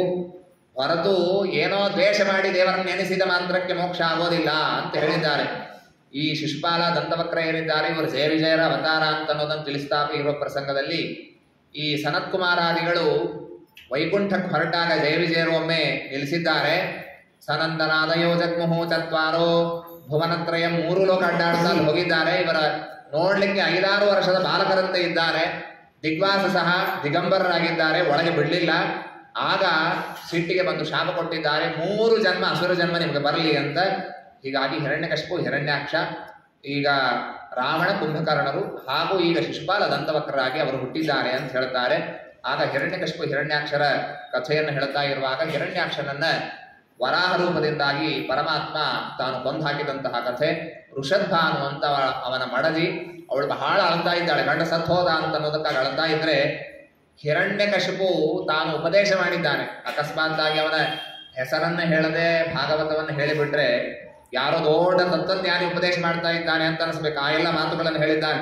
ಅವನು ಹೇಳ್ತಾನೆ, ಭೂತಾನಾಮೇಹ ಸಂಭಾಸಃ ಪ್ರಪಾಯಾಮಿ ವಸುವ್ರತೆ ದೈವೇನೈಕತ್ರ ನೀತಾನಾಂ ಉನ್ನೀತಾನಾಂ ತಥಾ ಧ್ರುವಃ. ವೈನಿ ಹಳ್ಳಿಗೆ ಹೋಗಬೇಡ ನೀನು. ಯಾಕೆ ಅಂದ್ರೆ ಅವರವರ ಕರ್ಮಾನುಸಾರವಾಗಿ ಎಲ್ಲರೂ ಬಂದಿರ್ತಾರೆ. ದೊಡ್ಡ ಸಮುದ್ರ, 2 ಕಟ್ಟಿಗೆ ತುಂಡು ಆ ಸಮುದ್ರದ ತೆರೆಗಳ ಹೊಡೆದಕ್ಕೆ ಒಂದು ಕಡೆಗೆ ಬಂದಿರ್ತದೆ. ಸ್ವಲ್ಪ ಹೊತ್ತಿಗೆ ಮತ್ತೆ ಅದು ಎಲ್ಲೋ ಹೋಗತ್ತೆ, ಇದೆಲ್ಲೋ ಹೋಗುತ್ತದೆ. ಹಾಗೆ ಈ ಜೀವರಾಶಿಗಳು ತಮ್ಮ ತಮ್ಮ ಕರ್ಮಾನುಸಾರವಾಗಿ ಒಂದು ಕಡೆಗೆ ಸೇರಿರ್ತಾರೆ. ಕರ್ಮ ಮುಗಿಯಿತು ಅಂತಂದ್ರೆ ಬೇರೆ ಬೇರೆ ಕಡೆಗೆ ಹೋಗ್ತಾರೆ. ಅವರೊಟ್ಟಿಗೆ ಎಂತಿರ್ತಿತ್ತು ಹಿಂದಿನ ಕಾಲಕ್ಕೆ, ಊರಿಂದ ಊರಿಗೆ ಹೋಗ್ತಾ ಇರುವಾಗ ಒಂದು 4 ದಾರಿ ಸೇರುವಲ್ಲಿ ಒಂದಿಷ್ಟು ನೀರು ಇಟ್ಟಿರ್ತಿದ್ದು. ಎಲ್ಲರೂ ಅಲ್ಲಿ ಬರೋರು ನಡ್ಕೊಂಡು ಬರೋರು ಅಲ್ಲಿ ತಮಗೇನು ಬೇಕೋ ಅದನ್ನು ತಿಂದು ನೀರು ಕುಡಿದು ಅಲ್ಲಿ ಕೂಡುವಾಗ ಮಾತನಾಡಿಸಿ, ನೀವು ಎಲ್ಲಿಂದ ಬಂದಿರಿ, ಯಾವ ಊರಿಗೆ ಹೊರಟಿರಿ, ನೀವು ಎಲ್ಲಿಂದ ಬಂದಿರಿ, ಯಾವ ಊರಿಗೆ ಹೊರಟಿರಿ, ಸ್ವಲ್ಪ ಹೊತ್ತು ಮಾತನಾಡಿ ಆಮೇಲೆ ತಮ್ಮ ತಮ್ಮ ದಾರಿಗೆ ತಾವು ಹೋಗೋರು. ಹಾಗಿದ್ದ ಹಾಗೆ ಜೀವರಾಶಿಗಳೆಲ್ಲರೂ ತಮ್ಮ ತಮ್ಮ ಕರ್ಮಾನುಸಾರವಾಗಿ ಹೋಗ್ತಾರೆ. ದುಃಖ ಪಡೋದರಲ್ಲಿ ಏನೂ ಅರ್ಥ ಇಲ್ಲ. ಕುಶೀನರ ದೇಶದ ಒಬ್ಬ ರಾಜ ಇದ್ದ, ಸುಯಜ್ಞ ಅಂತ ರಾಜ ಇದ್ದ. ಅವನು ಯುದ್ಧಕ್ಕೆ ಅಂತ ಹೋದ. ಯುದ್ಧದಲ್ಲಿ ಶತ್ರುಗಳಿಂದ ಸತ್ತು ಬಂದ. ಆಗ ಎಲ್ಲರೂ ಅಳ್ತಾ ಇದ್ದಾರೆ. ಅಹೋ ವಿಧಾತ್ರ ಕರುಣೇನ ನ ಪ್ರಭು ಭವಾನ್ ಪ್ರಣೀತೋ ದಿಗಗೋಚರಂ ದೃಶಾಂ. ಎಲ್ಲ ರಾಣಿಯರು ಅಳ್ತಾ ಇದ್ದಾರೆ, ನಮ್ಮ ಕಣ್ಣಿಗೆ ಕಾಣದೇ ಇರುವಂತಹ ಸ್ಥಳಕ್ಕೆ ನೀನು ಹೋಗಿಬಿಟ್ಟಿ ಅಂತ ಅಳ್ತಾ ಇದ್ದಾರೆ. ಎಷ್ಟೊತ್ತಾದರೂ ದೇಹ ಸಂಸ್ಕಾರವನ್ನು ಮಾಡಲಿಕ್ಕೆ ಸಿದ್ಧರಾಗ್ತಾ ಇಲ್ಲ. ಸೂರ್ಯಾಸ್ತ ಆಗ್ಲಿಕ್ಕೆ ಬಂತು, ಆದರೂ ಮಾಡ್ತಾ ಇಲ್ಲ. ಆಗ ಯಮ ಬಂದು ಅಹೋ ಅಮೀಷಾಂ ವಯಸಾಧಿಕಾನಾಂ ವಿಪಶ್ಚಿತಾಂ ಲೋಕ ವಿಧಿಂ ವಿಮೋಹ ಯತ್ರೋದ್ಭವಸ್ತತ್ರ ಗತಂ ಮನುಷ್ಯಂ ಸ್ವಯಂ ಸಧರ್ಮ ಅನುಶೋಚತ್ಯ ಪಾರ್ಥಂ. ಎಂಥವರಿವರು, ದೊಡ್ಡ ವಯಸ್ಸಾಗಿದೆ, ಸಣ್ಣ ಬಾಲಕನ ವೇಷದಲ್ಲಿ ಯಮ ಬಂದಿದ್ದಾನೆ. ಅಹೋ ಅಮೀಷಾಂ ವಯಸಾಧಿಕಾನಾಂ, ಹೆಚ್ಚಿನ ವಯಸ್ಸಿದೆ ನಿಮಗೆ, ಆದರೂ ನಿಮಗೆ ತಿಳಿಯೋದಿಲ್ಲ. ಸುತ್ತಮುತ್ತಲು ನೋಡ್ತೀರಿ, ಜನ ಸತ್ತದ್ದನ್ನು ನೋಡ್ತೀರಿ, ನಮ್ಮ ಮನೆಯಲ್ಲೂ ಈ ಪ್ರಸಂಗ ಬರ್ತದೆ ಅಂತ ಗೊತ್ತಿರುತ್ತದೆ. ಆದಾಗ ನೀವು ಎದುರಿಸಲಿಕ್ಕೆ ನೀವು ತಯಾರಾಗೋದಿಲ್ಲ. ಎಲ್ಲಿಂದ ಬಂದಿದ್ದೋ ಅಲ್ಲೇ ಹೋಗಿದ್ದಾನೆ ಜೀವ. ಹೀಗಾಗಿ ಅವನ ವಿಷಯದಲ್ಲಿ ಶೋಕ ಯಾಕೆ ಪಡ್ತೀರಿ? ರಕ್ಷಣೆ ಮಾಡುವ ಕಾಲ ಇತ್ತು ಅಂತಂದ್ರೆ ಸರಕ್ಷಿತಾ ರಕ್ಷತಿಯೋ ಹಿ ಗರ್ಭೆ, ಗರ್ಭವಾಸ ಆಗ್ತಾ ಇರುವ ಪ್ರಸಂಗದಲ್ಲಿ ಸಾಯುವ ಕುತ್ತುಗಳು ಬರೋದು ಹೆಚ್ಚು.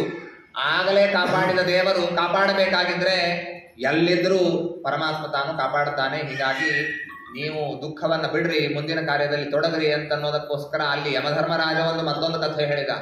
ಪಕ್ಷಿಗಳ ಕಥೆಯನ್ನು ಹೇಳ್ತಾನೆ. ಕುಲವಿಂಕ ಅಂತ ಪಕ್ಷಿಗಳು, ಹೆಣ್ಣು ಗಂಡು ಇದ್ದಂತೆ, ಮರಿಗಳಾಯಿತು, ಬಹಳ ಸುಖದಿಂದ ಇತ್ತು. ಆಗ ಮರಿಗಳಿಗೆ ಆಹಾರ ತರೋದಕ್ಕೆ ತಂದೆ ತಾಯಿಗಳು ಹೊರಗೆ ಹೋದಾಗ ಈ ಮರಿ ಪಕ್ಷಿಗಳಿಗೆ ಸ್ವಲ್ಪ ಸ್ವಲ್ಪ ರೆಕ್ಕೆ ಬಂದಿತ್ತು.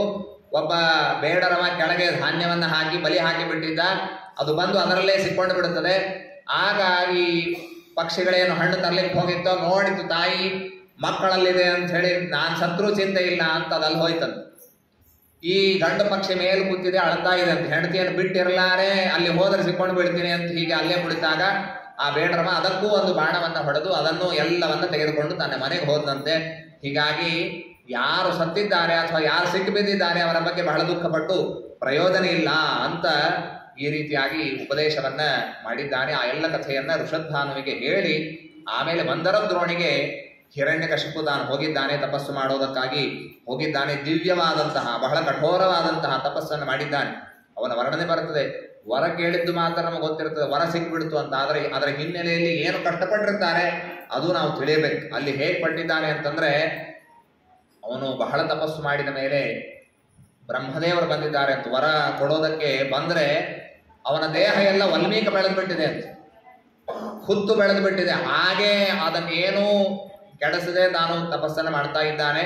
ಬ್ರಹ್ಮದೇವರು ಹೇಳಿದ್ರು, ಉತ್ತಿಷ್ಟೋತ್ತಿಷ್ಟ ಭದ್ರಂತೆ ತಪಸ್ಸಿದ್ಧೋಸಿ ಕಾಶ್ಯಪ ವರದೋಹಮನು ಪ್ರಾಪ್ತ ವ್ರಿಯತಾಂ ಇಪ್ಸಿತೋ ವರಹ. ವರ ಕೊಡೋದಕ್ಕಾಗಿ ನಾನು ಬಂದಿದ್ದೀನಿ, ಕಶ್ಯಪನ ಮಗನೇ ನಿನಗೆಲ್ಲ ಸಿದ್ಧಿ ಬಂದಿದೆ, ಏಳು ಅಂತ ಹೇಳಿದಾಗ ದಂಶ ಭಕ್ಷಿತ ದೇಹಸ್ಯ ಪ್ರಾಣಾಹ್ಯಸ್ತಿ ಶುಷೇರತೆ. ಹುಳ ಎಲ್ಲ ದೇಹ ತಿಂದು ಬಿಟ್ಟಿತ್ತು ಅಂತ. ಹಿರಣ್ಯಕಶಿಪುವಿನ ದೇಹವನ್ನು ಹುಳ ಎಲ್ಲ ತಿಂದಿತ್ತು, ಅವನ ಪ್ರಾಣ ಎಲ್ಲಿ ಉಳಿದಿತ್ತು ಅಂದ್ರೆ ಅಸ್ಥಿ ಒಳಗೆ ಉಳಿದಿತ್ತಂತ. ಅಷ್ಟು ಹುಳ ತಿಂದು ಹೋಗಿದೆ. ಆದ್ರೆ ಕಠೋರವಾದ ತಪಸ್ಸನ್ನು ನೀವು ನಿಲ್ಲಿಸಿಲ್ಲ. ಬ್ರಹ್ಮದೇವರು ಬಂದವರು ಒಂದು ಫ್ರೀ ವರ ಕೊಟ್ಟರು. ತಮ್ಮ ಕಮಂಡಲಲ್ಲಿ ನೀರು ತಗೊಂಡು ಪ್ರೋಕ್ಷಣ ಮಾಡಿದ್ರು, ಹೃಷ್ಟ ಪುಷ್ಟಾಂಗನಾಗಿ ಬಿಟ್ಟ. ಮೊದಲಿನಂತೆ ಗಟ್ಟಿ ಮುಟ್ಟಿಯಾದ ದೇಹ ಬಂದೋಯ್ತು. ಇದು ಕೇಳದೆ ಕೊಟ್ಟ ವರ, ಇದು ಕಾಂಪ್ಲಿಮೆಂಟರಿ ವರ ಕೊಟ್ಟಿದ್ದಾರೆ. ಏನ್ ಬೇಕು ಕೇಳು ಅಂತ ಹೇಳಿದ್ರು. ಆಗ ಹಿರಣ್ಯಕಶಿಪು ನಮ ಆದ್ಯಾಯ ಬೀಜಾಯ ಜ್ಞಾನ ವಿಜ್ಞಾನ ಮೂರ್ತಯೇ ಇತ್ಯಾದಿಯಾಗಿ ಬ್ರಹ್ಮದೇವರ ಸ್ತೋತ್ರವನ್ನು ಮಾಡಿ ಪ್ರಸಿದ್ಧವಾದ ವರವನ್ನು ಕೇಳಿದ್ದಾನೆ. ನಾಂತರ್ಬಹಿರ್ದಿವಾನಕ್ತಂ ಅನ್ಯಸ್ಮಾದಪಿ ಜಾಯುಧೈ ನ ಭೂಮೋ ನಾಂಬರೇ ಮೃತ್ಯು ನ ನರೈರ್ ನ ಮೃಗೈರಪಿ. ಮನುಷ್ಯರಿಂದ ಸಾಯಬಾರದು, ಪ್ರಾಣಿಗಳಿಂದ ಸಾಯಬಾರದು, ಹೊರಗಲ್ಲ ಒಳಗಲ್ಲ, ಬೆಳಗ್ಗೆಯಲ್ಲ ರಾತ್ರಿಯಲ್ಲ, ಆಯುಧಗಳಿಂದ ಸಾಯಬಾರದು, ಇತ್ಯಾದಿಯಾದಂತಹ ಜೀವ ಇಲ್ಲದ ಪದಾರ್ಥಗಳಿಂದ ಸಾಯಬಾರದು, ಸಜೀವ ಪದಾರ್ಥಗಳಿಂದ ಸಾಯಬಾರದು. ಈ ರೀತಿಯಾಗಿ ಎಲ್ಲ ವರಗಳನ್ನ ಹೇಳಿದ್ದಾರೆ. ಆಗ ಬ್ರಹ್ಮದೇವರು ಹೇಳಿದರಂತೆ, ನೀನು ವರ ಕೇಳ್ತಾ ಇದ್ದಿ, ತಾತೇಮೇ ದುರ್ಲಭ ಪುಂಸಃ ಯಾನ್ ಪ್ರಣೀಶೆ ವರಾನ್ಮಮ. ಏನು ವರಗಳನ್ನು ಕೇಳ್ತಾ ಇದೆಯಲ್ಲ, ಇದನ್ನು ಕೊಡೋದು ಬಹಳ ದುರ್ಲಭ, ಆದರೂ ಕೊಡ್ತಾ ಇದ್ದೀನಿ ಅಂತ ಕೊಟ್ಟಿದ್ದಾರೆ. ದುಷ್ಟರಿಗೆ ಬಲ ಬರಬಾರ್ದು ನೋಡ್ರಿ. ದುಷ್ಟರಿಗೆ ಬಲ ಬಂತು ಅಂದ್ರೆ ಇನ್ನೊಬ್ಬರನ್ನ ಪೀಡಿಸೋದೇ ಅವರ ಉದ್ದೇಶ ಆಗಿರುತ್ತದೆ. ಸ್ವರ್ಗದ ಮೇಲೆ ಆಕ್ರಮಣ ಮಾಡಿದ, ಸ್ವರ್ಗವನ್ನೆಲ್ಲ ತನ್ನ ಅಧೀನ ಮಾಡಿಕೊಂಡ. ಆ ದೇವತೆಗಳೆಲ್ಲ ಮತ್ತೆ ದೇವರಿಗೆ ಮೊರೆ ಹೋಗ್ತಾರೆ. ಏನ್ ಮಾಡಬೇಕು? ಹೀಗೆ ಹಿರಣ್ಯಕಶಿಪು ಬಂದಿದ್ದಾನೆ ಅಂತಂದ್ರೆ ಕಾಲಸ್ತಾವತ್ ಪ್ರತೀಕ್ಷತಾಂ, ಸ್ವಲ್ಪ ಕಾಯಿರಿ ಅಂತ ಹೇಳಿದ್ದಾನೆ. ಆಯಿತು ಅಂತ ಕಾದಿದ್ದಾರೆ. ಪರಮಾತ್ಮ ಹೇಳ್ತಾನೆ, ನನ್ನ ಭಕ್ತನಾದ ಪ್ರಹ್ಲಾದನಿಗೆ ಯಾವಾಗ ದ್ರೋಹ ಮಾಡುತ್ತಾನೆ ಆಗ ಇವನನ್ನು ನಾನು ಕೊಲ್ತೇನೆ ಅಂತ ಹೇಳಿದ್ದಾರೆ. ತಸ್ಯ ದೈತ್ಯಪದೇ ಪುತ್ರಾಶ್ಚತ್ವಾರ ಪರಮಾದ್ಭುತಾ.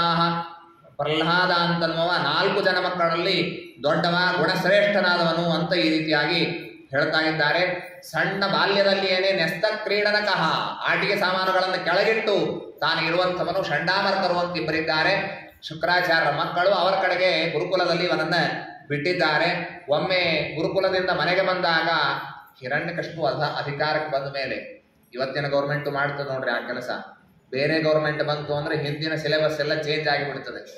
ಈ ಶಿವಾಜಿ ಕಥೆ ಹಾಕ್ಲಿಕ್ಕಿಲ್ಲ, ಇನ್ನೊಬ್ಬರದ್ದು ಹಾಕಿಬಿಡ್ತಾರೆ. ಈಗ ಹಾಗೆ ಮಾಡಿದ ಹಾಗೆ ಇದನ್ನು ಮೊದಲೇ ಬಾರಿ ಮಾಡಿದವನು ಹಿರಣ್ಯಕಶಿಪ. ಅವನೇನ್ ಮಾಡಿದ ಅಂದ್ರೆ ಯಾರು ಸಂಧ್ಯಾವಂದನ ಮಾಡುವಾಗ ಇನ್ಮೇಲೆ ವಿಷ್ಣು ಪ್ರೇರಣೆಯ ವಿಷ್ಣು ಪ್ರೀತ್ಯರ್ಥಂ ಅಂತ ಅನ್ಲಿಕ್ಕಿಲ್ಲ.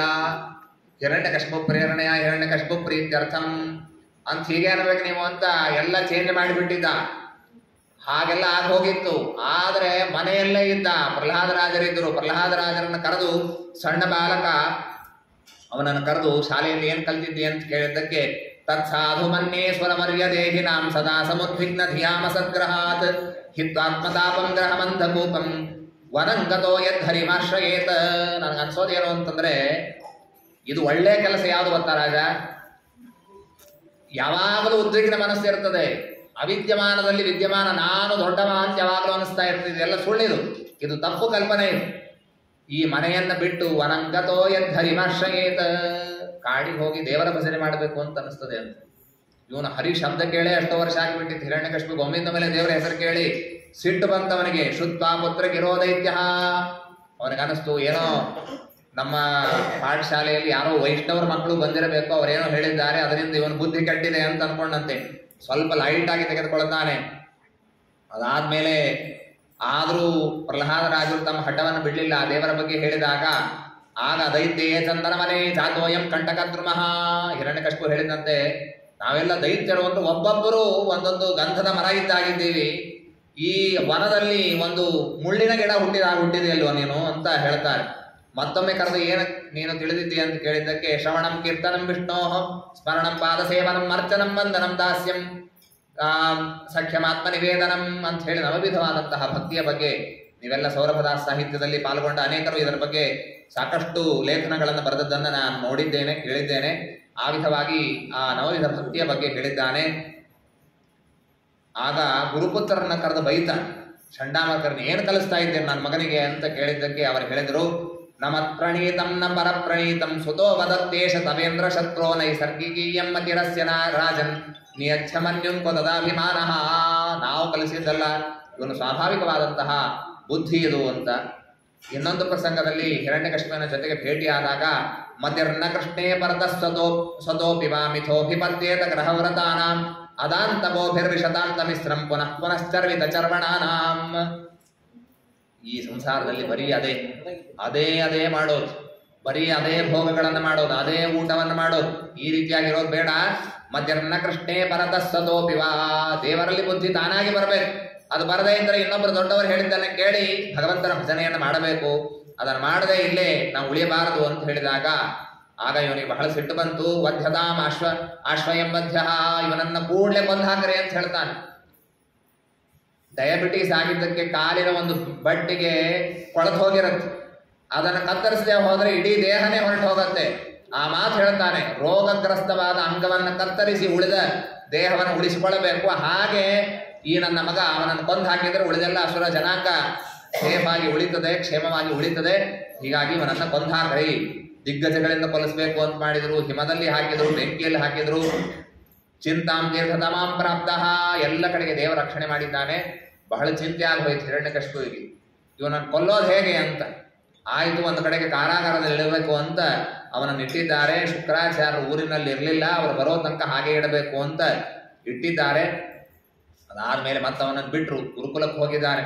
ಪ್ರಹ್ಲಾದರಾಜರು ಅಲ್ಲಿ ಅಸುರ ಬಾಲಕರಿಗೆಲ್ಲ ಉಪದೇಶ ಮಾಡಿದ್ದಾರೆ.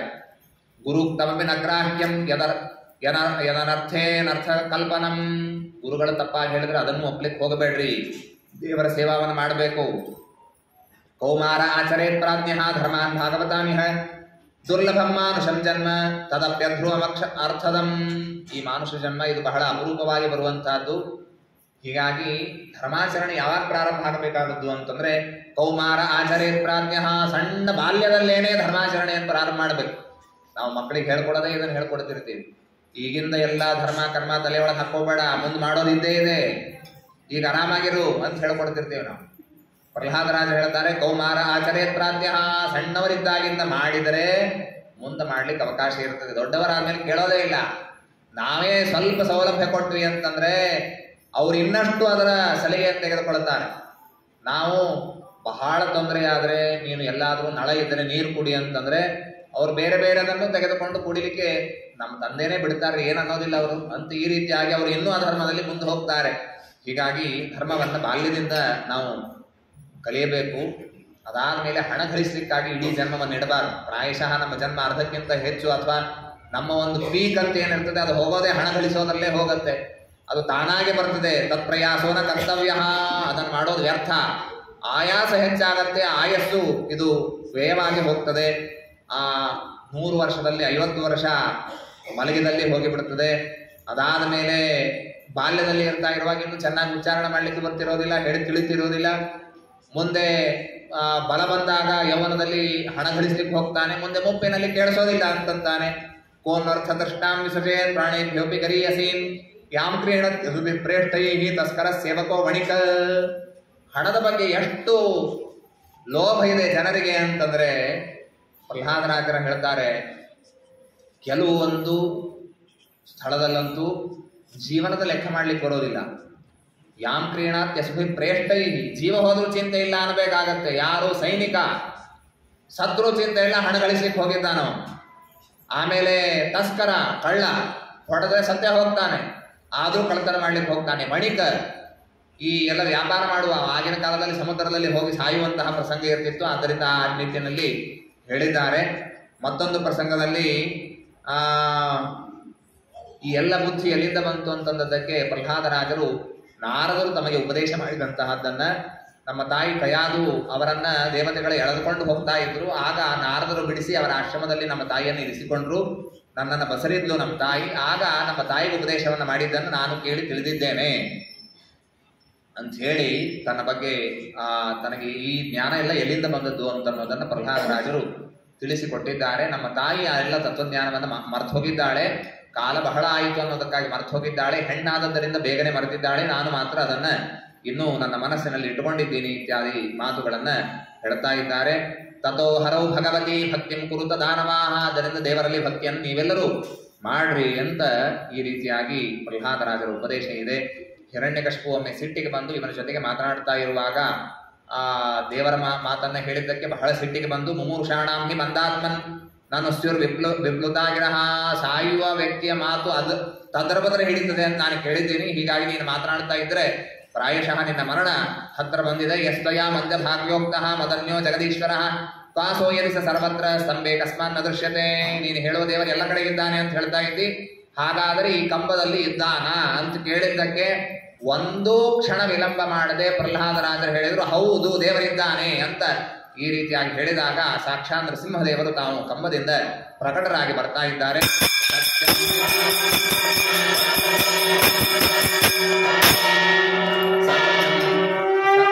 ಸತ್ಯಂ ವಿಧಾತುಂ ನಿಜ ಭೃತ್ಯ ಭಾಷಿತಂ ವ್ಯಾಪ್ತಿಂ ಚ ಭೂತೇಷ್ವಖಿಲೇಷು ಚಾತ್ಮನಃ ಅದೃಶ್ಯತಾತ್ಯದ್ಭುತ ರೂಪಮುದ್ವಹನ್ ಸ್ತಂಭೆ ಸಭಾಯಾಂ ನ ಮೃಗಂ ನ ಮಾನುಷಂ.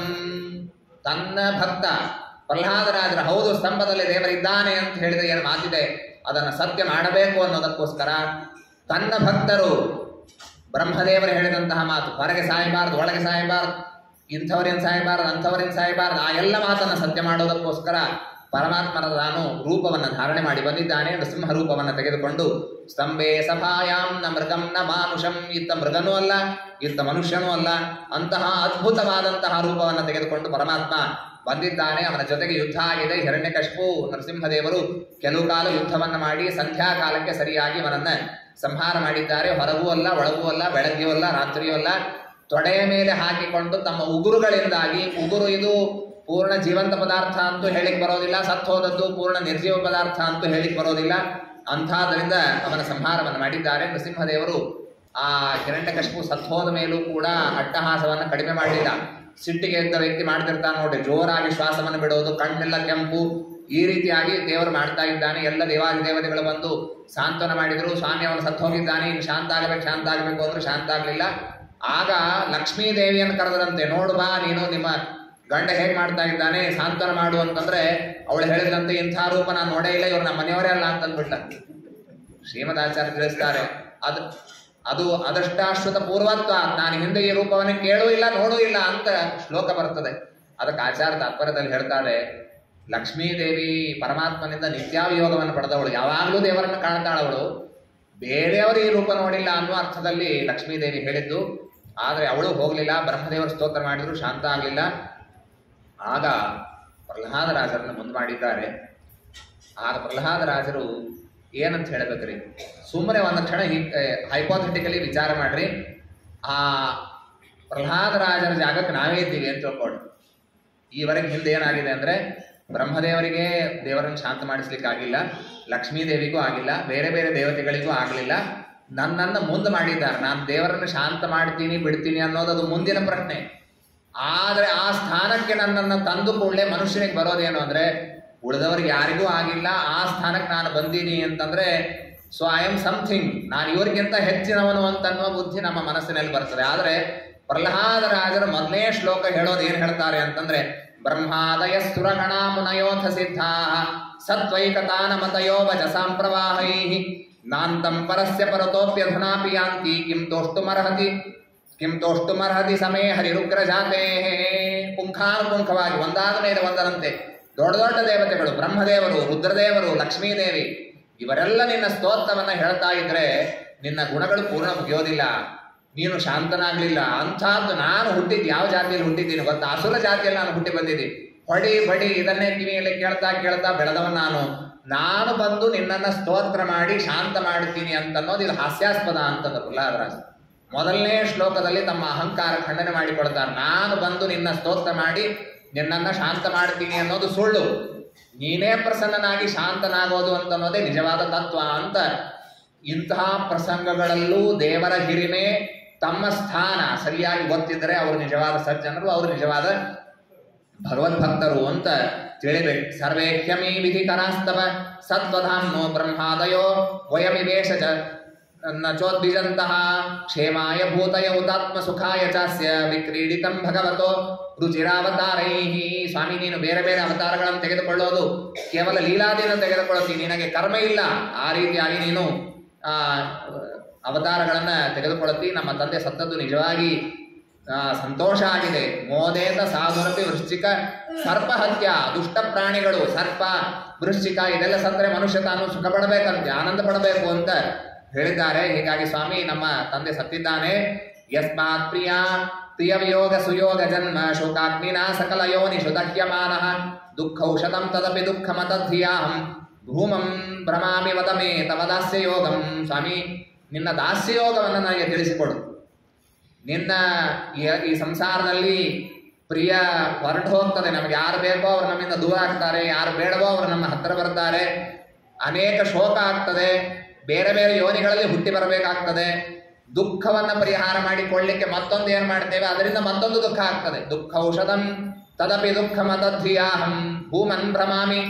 ಈ ಭೂಲೋಕದಲ್ಲೇ ನರಕ, ಭೂಲೋಕ, ಸ್ವರ್ಗ ಇಲ್ಲಲ್ಲೇ ತಿರುಗ್ತಾ ನಾನು ಇದ್ದೀನಿ. ಸ್ವಾಮಿ, ನಿನ್ನ ದಾಸ್ಯ ಯೋಗವನ್ನು ನನಗೆ ಉಪದೇಶವನ್ನು ಮಾಡು ಅಂತ ಈ ರೀತಿಯಾಗಿ ಕೇಳಿಕೊಂಡಿದ್ದಾರೆ. ಪರಮಾತ್ಮ ತಾನು ಶಾಂತನಾಗಿದ್ದಾನೆ. ಒಂದು ತತ್ವವನ್ನು ನಾವು ತಿಳಿಯಬೇಕಾದದ್ದು ಏನು ಅಂದರೆ, ನಮ್ಮ ನಿಮ್ಮಂತೆ ದೇವರಿಗೆ ಸಿಟ್ಟಿಲ್ಲ. ನಮಗೆ ಸಿಟ್ಟು ಯಾವಾಗ ಬರ್ತದೆ ರೀ? ನಮ್ಮ ಇಚ್ಛೆಗೆ ನಡೆದಂತೆ ಆಗದೇ ಹೋದರೆ ನಮಗೆ ಸಿಟ್ಟು ಬರ್ತದೆ. ಎಷ್ಟು ಸಣ್ಣ ಸಣ್ಣ ವಿಷಯಗಳಿಗೆ ನಮಗೆ ಸಿಟ್ಟು ಬರ್ತದೆ ಅಂತಂದರೆ, ಲೈಟ್ ಆರಿಸು ಅಂತ ಹೇಳಿರ್ತೀವಿ, ನಮ್ಮ ಮಗನೋ ನಮ್ಮ ಮಗಳೋ ನಮ್ಮ ಹೆಂಡತಿಯೋ ಆ ಮಾತನ್ನು ಕೇಳೋದಿಲ್ಲ. ಇವನಿಗೆ ಸಿಟ್ಟು ಬಂದು ಹೋಗುತ್ತೆ. ಇವನು ಮಡಿಯಲ್ಲಿ ಕೂತಿರ್ತಾನೆ, ಇವನಿಗೆ ಲೈಟ್ ಆರಿಸ್ಲಿಕ್ಕೆ ಬರ್ತಿರೋದಿಲ್ಲ. ಹೆಂಡತಿಗೆ ಹೇಳಿದ್ರೆ ಅವ್ರು ಬೇರೆ ಕೆಲಸದಲ್ಲಿ ಇರ್ತಾರೆ, ಆರಿಸೋದಿಲ್ಲ. ಅದರ ಮೇಲೆ ದೊಡ್ಡ ಜಗಳ ಆಗಿ ಹೋಗುತ್ತೆ, ಭಾಳ ಸಿಟ್ಟು ಬಂದು ಹೋಗುತ್ತೆ. ದೇವರಿಗೆ ಇಂಥ ಪ್ರಸಂಗನೇ ಇಲ್ಲ. ಅವನು ಹೇಳಿದ ಯಾರು ಮಾತು ಕೇಳಲಿಲ್ಲ ಅಂತನ್ನೋರು ಯಾರೂ ಹುಟ್ಟೇ ಇಲ್ಲ ಇನ್ನೂ ತನಕ. ಅವನು ಹೇಳಬೇಕಾಗಿಲ್ಲ, ಅವನ ಸಂಕಲ್ಪ ಈ ರೀತಿಯಾಗಿ ಆಗಬೇಕು ಅಂತೇನು ದೇವರ ಇಚ್ಛೆ ಇದೆ ಅದೇ ರೀತಿಯಾಗಿ ಆಗ್ತದೆ. ದೇವರು ಶಾಂತನಾಗಿಯೂ ತಾನು ಕೊಲ್ಲಬಹುದು. ಯಾರನ್ನ? ಹಿರಣ್ಯಕಶಿಪುವನ್ನ.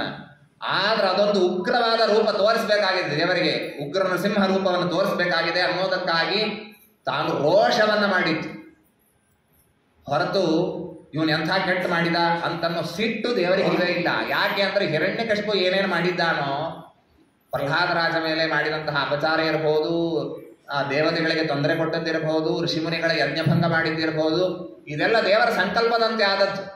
ಹೀಗಾಗಿ ದೇವರಿಗೆ ಸಿಟ್ಟಿಲ್ಲ, ಸುಮ್ಮನೆ ಅಟ್ಟಹಾಸ ಮಾಡಿ ತೋರಿಸ್ತಾನೆ. ಪ್ರಹ್ಲಾದರಾಜರ ಸ್ತೋತ್ರ ಮಾಡಿದಾಗ ಪ್ರಹ್ಲಾದರಾಜರಿಗೆ ಅನುಗ್ರಹ ಮಾಡಿ ತಾನು ಶಾಂತನಾದಂತೆ ನಟನೆ ಮಾಡ್ತಾನೆ. ದೇವರು ಯಾವಾಗಲೂ ಆನಂದಪೂರ್ಣನಾಗಿಯೇ ಇರ್ತಾನೆ. ಈ ಮಾತು ಪ್ರಹ್ಲಾದರಾಜರಿಗೂ ಗೊತ್ತು, ಉಳಿದ ದೇವತೆಗಳಿಗೂ ಗೊತ್ತು. ನಾವು ಮದುವೆಯಲ್ಲಿ ಯಾರ್ದು ಬರ್ತದೆ ಹೆಚ್ಚು ಫೋಟೋ, ಯಾರ್ದು ಬರ್ತದೆ? ಆ ವಧೂವರರ ಫೋಟೋನೇ ಹೆಚ್ಚು ಬರುತ್ತಿರುತ್ತದೆ. ಬೇಕಾದಷ್ಟು ಅವ್ರಿಗಿಂತ ಹಿರಿಯರು ಇರ್ತಾರೆ, ದೊಡ್ಡ ದೊಡ್ಡವರು ಇರ್ತಾರೆ, ಅವ್ರ ಫೋಟೋ ಎಲ್ಲೋ ಒಂದು ಫೋಟೋ ಬಂದಿರ್ತದೆ. ಮದುವೆ ದಿವಸ ಫೋಟೋ ಬರೋದು ವಧುವರದೇ ಬರ್ತದೆ ಅನ್ನೋ ಸಲುವಾಗಿ, ಹಾಗಾದ್ರೆ ಈ ಇಷ್ಟೆಲ್ಲ 500 ಜನ ಏನ್ ಸೇರಿದ್ದಾರೆ ಅದರಲ್ಲಿ ಎಲ್ಲಕ್ಕಿಂತ ದೊಡ್ಡವರು ಯಾರು ಅಂತಂದ್ರೆ ವಧುವರರು ಅಂತ ಯಾರಾದ್ರೂ ಅಂತೀರಾ? ಇಲ್ಲ. ಅದು ಅವರ ದಿವಸ ಅದು ಅನ್ನೋದಕ್ಕಾಗಿ, ಸ್ಪೆಷಲ್ ದಿವಸ ಇದೆ ಅನ್ನೋದಕ್ಕಾಗಿ ಅವ್ರ ಫೋಟೋ ಹೇಗೆ ತೆಗಿತಾರೋ ಹಾಗಿದ್ದ ಹಾಗೆ ಈ ದಿನ ಇದು ಪ್ರಹ್ಲಾದರಾಜರ ದಿನ. ಅವರ ಮೇಲೇನೆ ಪರಮಾತ್ಮನ ಹೆಚ್ಚಿನ ಅನುಗ್ರಹ ಆಗಬೇಕು ಅಂತನ್ನೋದಕ್ಕಾಗಿ ತಾವು ಫೋಟೋದೊಳಗೆ ಬರದೇನೆ ಉಳಿದೆಲ್ಲ ದೇವತೆಗಳು ಹಿಂಸೆರೆದು ಪ್ರಹ್ಲಾದರಾಜರನ್ನು ಮುಂದೆ ಮಾಡಿದ್ರು, ಅವರು ದೇವರ ಸ್ತೋತ್ರವನ್ನು ಮಾಡಿದ್ರು ಅನ್ನೋದಕ್ಕಾಗಿ ಪ್ರಹ್ಲಾದರಾಜರ ಮೇಲೆ ಅನುಗ್ರಹವನ್ನ ಪರಮಾತ್ಮ ಮಾಡಿದ್ದಾನೆ. ವರವನ್ನ ಕೇಳು ಅಂತ ಕೇಳಿದ್ರೆ ಪ್ರಹ್ಲಾದರಾಜರಂದ್ರು, ಕಾಮಾನಾಂ ಹೃದಯ ಸಂರೋಹಂ ಭವತಸ್ತು ವೃಣೇವರಂ, ನನಗೆ ಇನ್ನೊಂದನ್ನು ಬೇಡಬೇಕು ಅಂತ ಅನಿಸ್ಬಾರ್ದು, ಇದನ್ನೇ ವರ ಕೊಡು ಅಂತ ಕೇಳಿದ್ದಾರೋ. ಅದಂತೂ ಇದ್ದೇ ಇದೆ, ಆದರೂ ಕೇಳು ಅಂತ ಕೇಳಿದ್ದಕ್ಕೆ ನಮ್ಮ ತಂದೆ ಅವನು ಪವಿತ್ರನಾಗಿ ಏನೇನೋ ಬೈದಿದ್ದಾನೆ, ಏನೇನೋ ಅಪಚಾರ ಮಾಡಿದ್ದಾನೆ. ತಸ್ಮಾತ್ ಪಿತಾಮೇ ಪೂಯೇತ ದುರಂತ ದುಸ್ತರಾದ ಅಘಾತ್, ಈ ಎಲ್ಲ ಪಾಪ ಹೊರಟು ಹೋಗಬೇಕು ಅಂತದ್ದಕ್ಕೆ ಪರಮಾತ್ಮ ಹೇಳಿದ, ಏನೂ ಚಿಂತೆ ಮಾಡಬೇಡ, ನಿನ್ನಂಥ ಮಗ ಹುಟ್ಟಿದಾಗ ತ್ರಿಸಪ್ತಭಿ ಪಿತಾಪೂತಃ ಪಿತರಭಿಸ್ಸತೇನಘ, 21 ತಲೆಮಾರಿನ ಪೂರ್ವಜರೆಲ್ಲ ಉದ್ಧಾರ ಆಗಿದ್ದಾರೆ ಅಂತ ನಿಜವಾಗಿ ಪ್ರಹ್ಲಾದರಾಜನಿಂದ ಎಣಿಸ್ತಾ ಹೋದ್ರೆ ಬ್ರಹ್ಮದೇವರವರೆಗೆ 21 ಆಗೋದಿಲ್ಲ.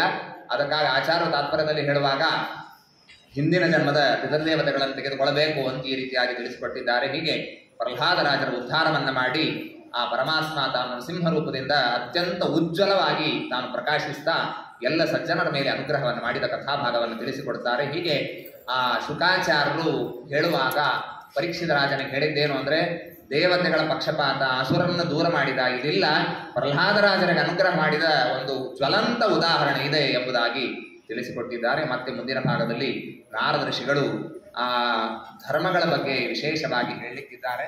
ಯಾವ್ಯಾವ ವರ್ಣಾಶ್ರಮದಲ್ಲಿ ಏನೇನು ಧರ್ಮಗಳು ಅದನ್ನೆಲ್ಲ ವಿಸ್ತಾರವಾಗಿ ಹೇಳುತ್ತಾರೆ. ಅದನ್ನು ಮತ್ತೆ ನಾಳಿನ ದಿವಸ ಕೇಳೋಣ ಅಂತ ಹೇಳ್ತಾ ಇಂದಿನ ವಿಷಯವನ್ನ ಅಸ್ಮತ್ ಗುರು ಅಂತರ್ಗತ ಭಾರತೀಯ ರಮಣ ಮುಖ್ಯ ಪ್ರಾಣ ಅಂತರ್ಗತ ಭಗವಂತನಲ್ಲಿ ಸಮರ್ಪಣೆಯನ್ನು ಮಾಡೋಣ.